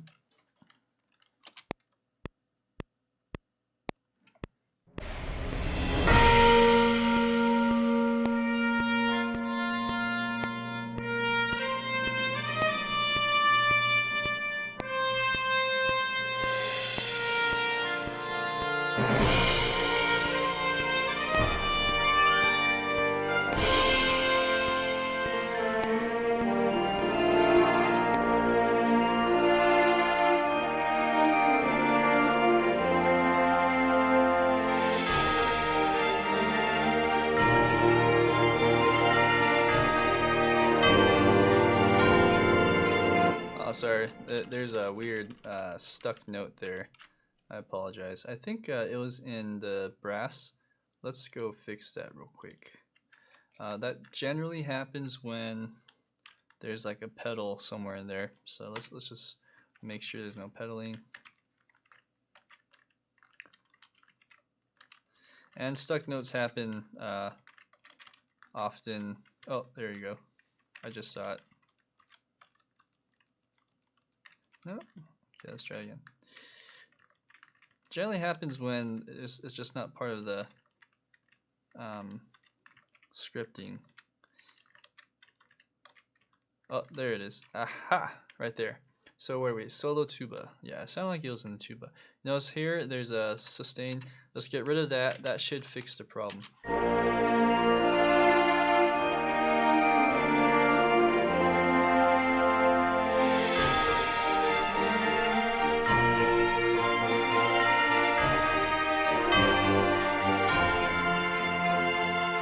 Okay, so next thing would be like add another swell for the crash and suspended cymbal. So let's add that in right now so I don't forget, and that will kind of inspire for the next moment here. What's going to happen next? I could probably just do another. Actually, let's do this one instead.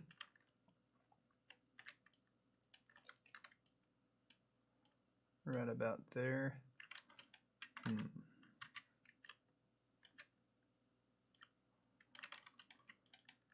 Okay, so I need to give it some room. 3, 4, 1, 2, 3, 4, 1, 2, 3, 4.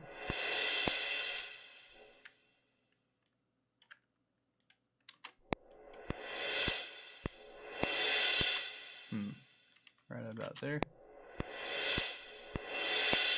There we go. I'm not listening for that first one. That's about right.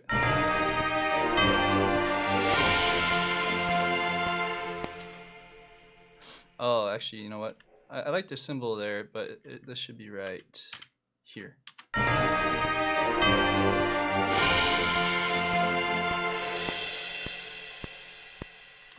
And let's do a slower, like this one.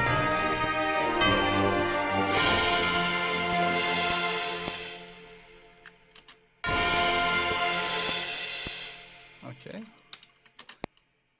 1, 2, 3. 3, 4. 1, 2, 3, 4. 1. It's about right. Okay.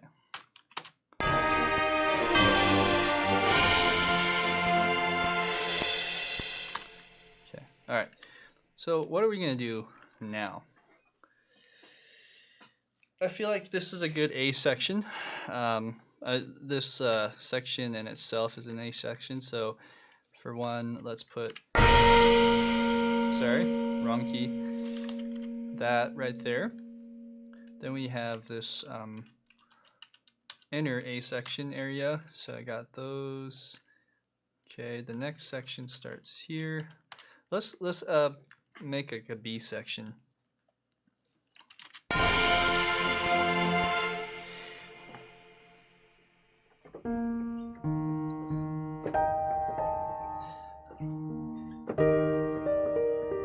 Now I'm just gonna sketch something real quick and call it good for today. Dun dun.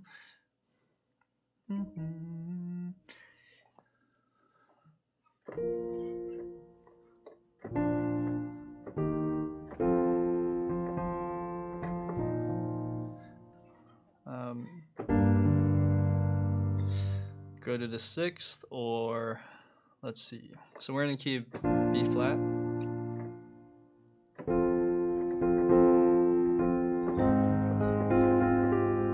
I think an A flat would be cool.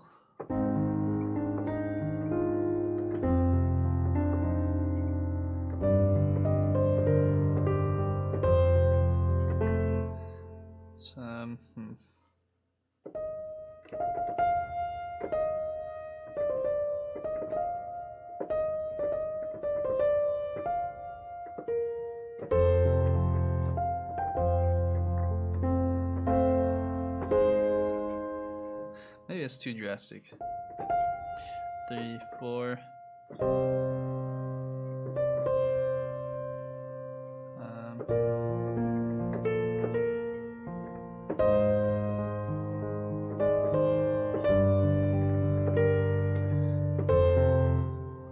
Let's try that. So I'm in C minor.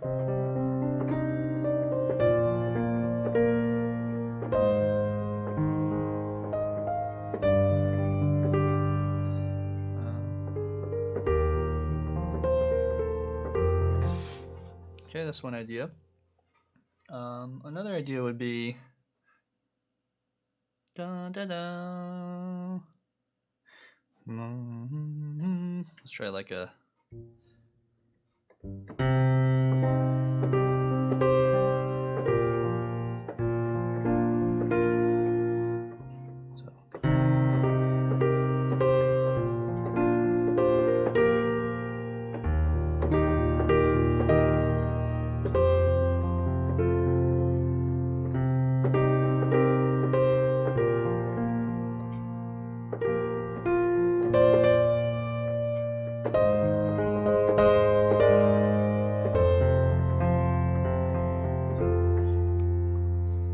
and then it'd be kind of fun to do a John Williams kind of thing. I gotta think of the starting point of that though. What I mean by that is like a tritone run. Let's see. Dun, dun, dun, dun, dun, dun, dun.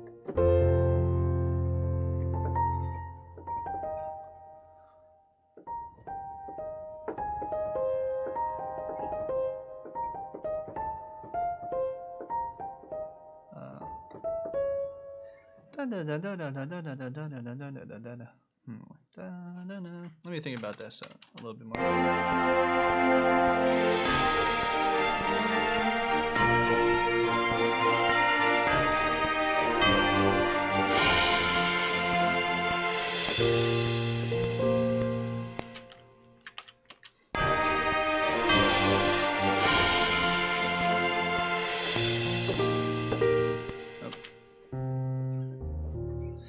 Maybe E flat. No.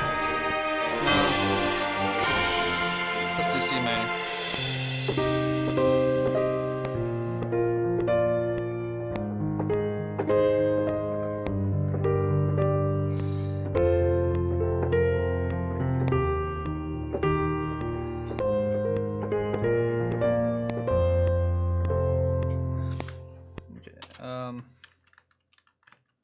Okay, so that was a retrospective record. I'm just gonna mute that and put that into another track. Let's try another one.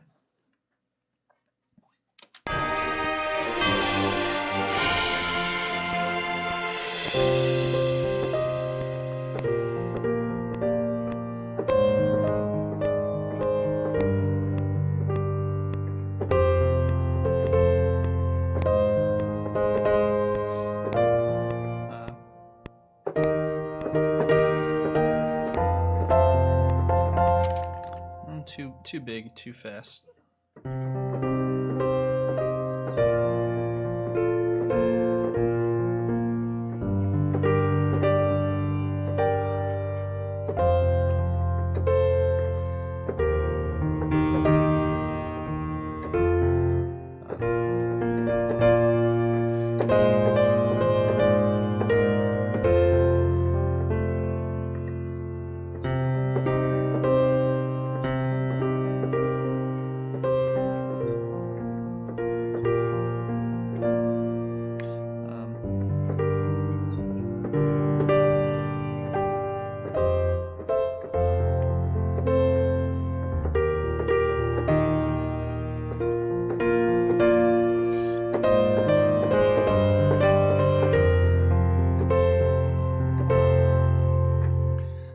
That's kind of cool, huh? I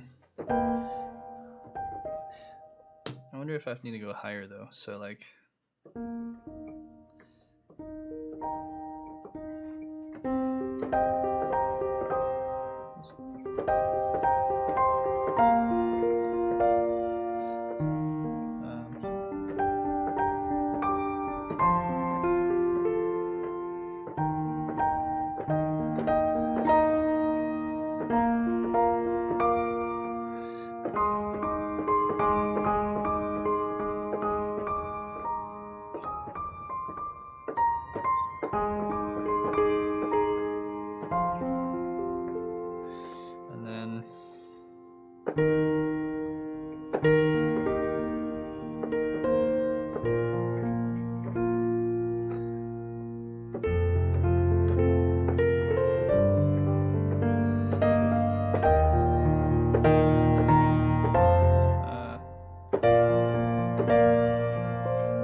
Yeah, so there's some ideas there. I'd like to record something before I go today on at least the piano so I can come back to it in the future. And I also wanted to do like a little transitional thing, like before going back to the A section. So I'm gonna do like a standard A, B, A thing with between the B and the A section. Some kind of transition would be fun. But you know, you want to serve the song too. You don't want to force it. So I'm just debating what that transition should be. Let's see. So I'll play it a few more times.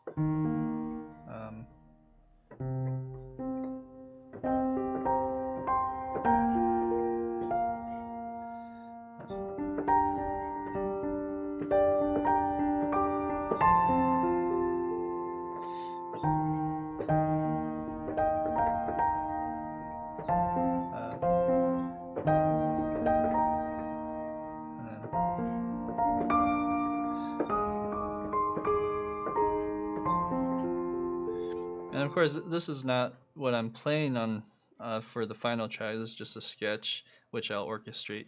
And then...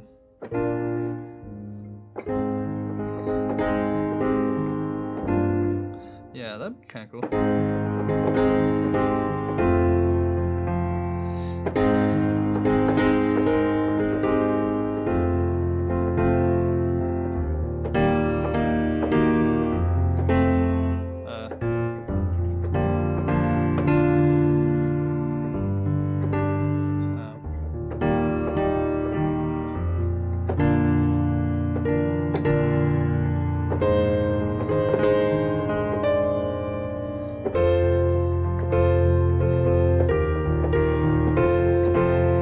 Something simple like that.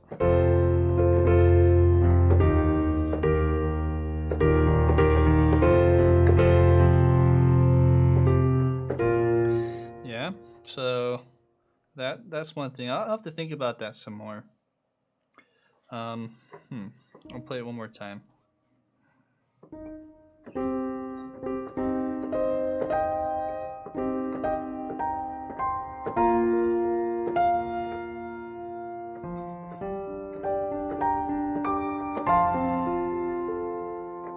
And then it goes to...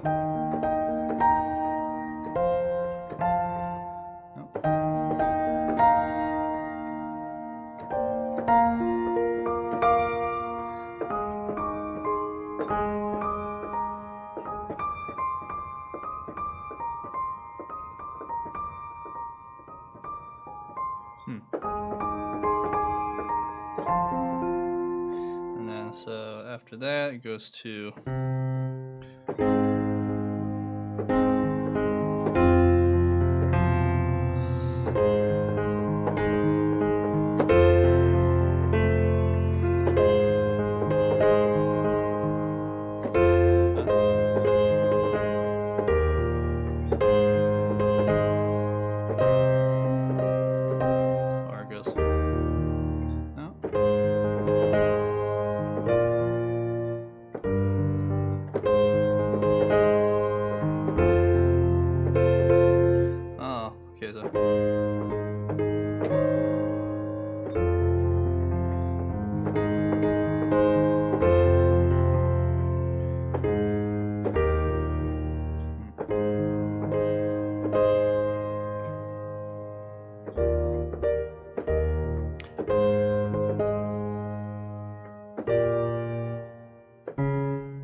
Caught up on that chord.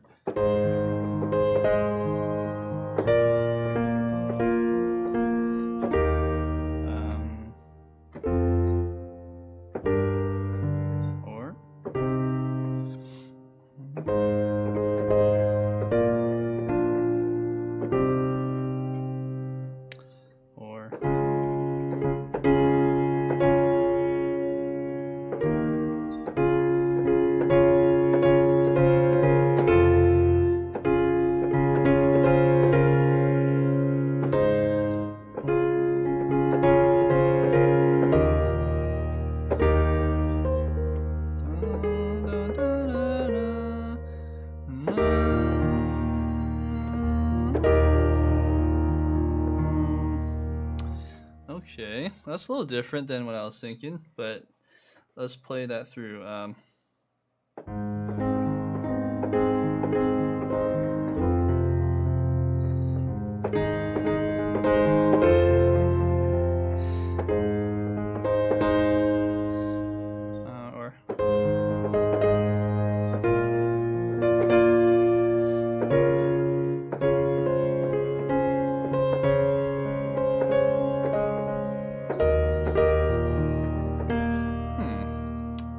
some ideas there. All right, so I'm gonna do the best I can to record this before I go.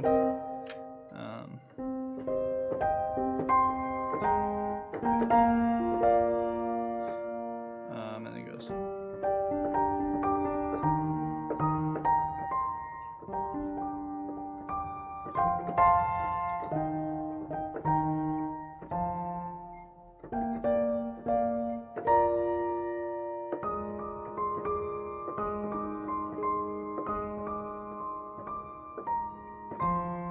Let's just do that part.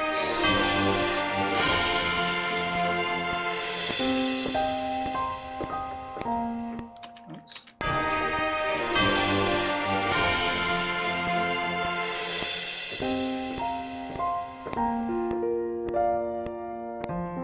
And then,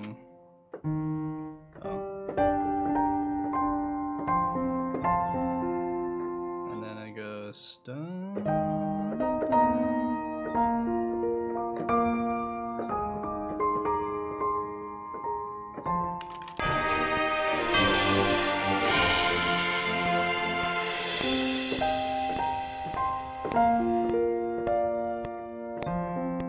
I'm trying to Blake.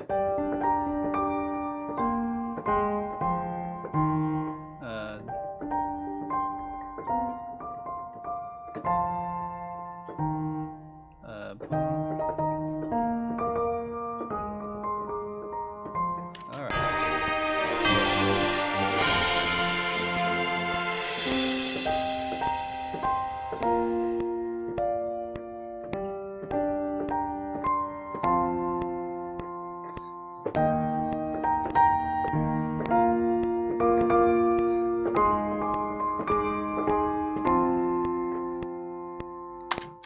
Press stop on that, and I think I played some wrong notes there. There, and then here. Dun, dun, dun, dun. Oh.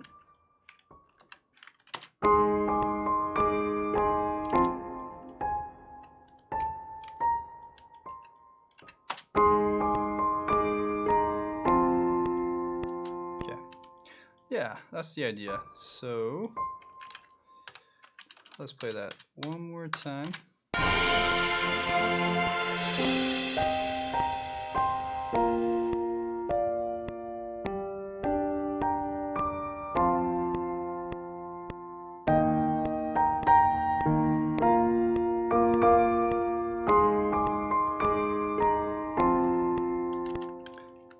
Okay, and then here, chord-wise, make that bigger. So we'll go C minor, da, da, da, and it goes to B flat. Then it goes to G minor, and then this goes to F, E flat, and then it goes to, I think, B flat. Yep, and then it goes to A flat. So this is the 7th of the scale. A flat would be G sharp, and then dun dun dun dun dun F. Cool. Great, great, great. So that's what I'll have for next time, and I think I doubled the time, so let me move that to the right spots. Yeah, like this. Go here. That looks better. All right. Shall I play? I'll play the whole thing one more time from top to bottom. That's what I usually do for these episodes. Again, feel free to watch the first episode, kind of see where I started to where I'm at now. I'm going to continue this one for at least a couple more episodes because I really want to make this one special and premiere this one on an album down the road. I do a lot of these just solo projects just as a challenge for myself. and out of pure pleasure. Besides all the film scoring jobs I do, and any assistant work I do at my studio, at the studio I work at. So, anyways, here you go. Here's the track as we have continued on this episode, starting right now.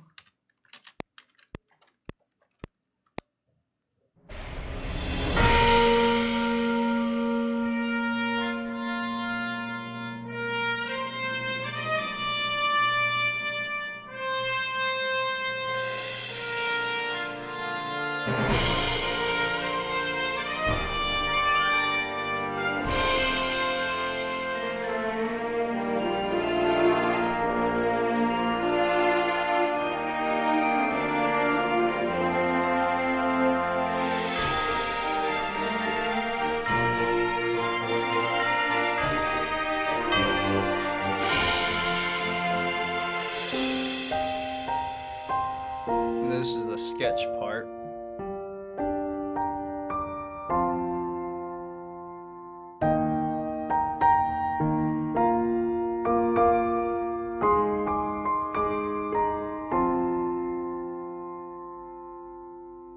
Okay. All right, so that's it for today. Stay tuned for next time if you want to see when I will do my next episode for this. Subscribe to my channel if you haven't already. And I also have a newsletter where I announce things like this. So you guys can find that link in the description below. If you also want to learn more about MIDI production, music production, which is like the engineering side as well, or the composition side, feel free to hit me up for any type of private instructions. And I do 1 hour lessons remotely, and we can go over just about any subject that you can that you want to learn. I mean, I try to peg myself as someone that's versatile, and so I'm happy to show you what I know and share the knowledge. So with that being said, thank you for watching. I'll see you next time. Bye.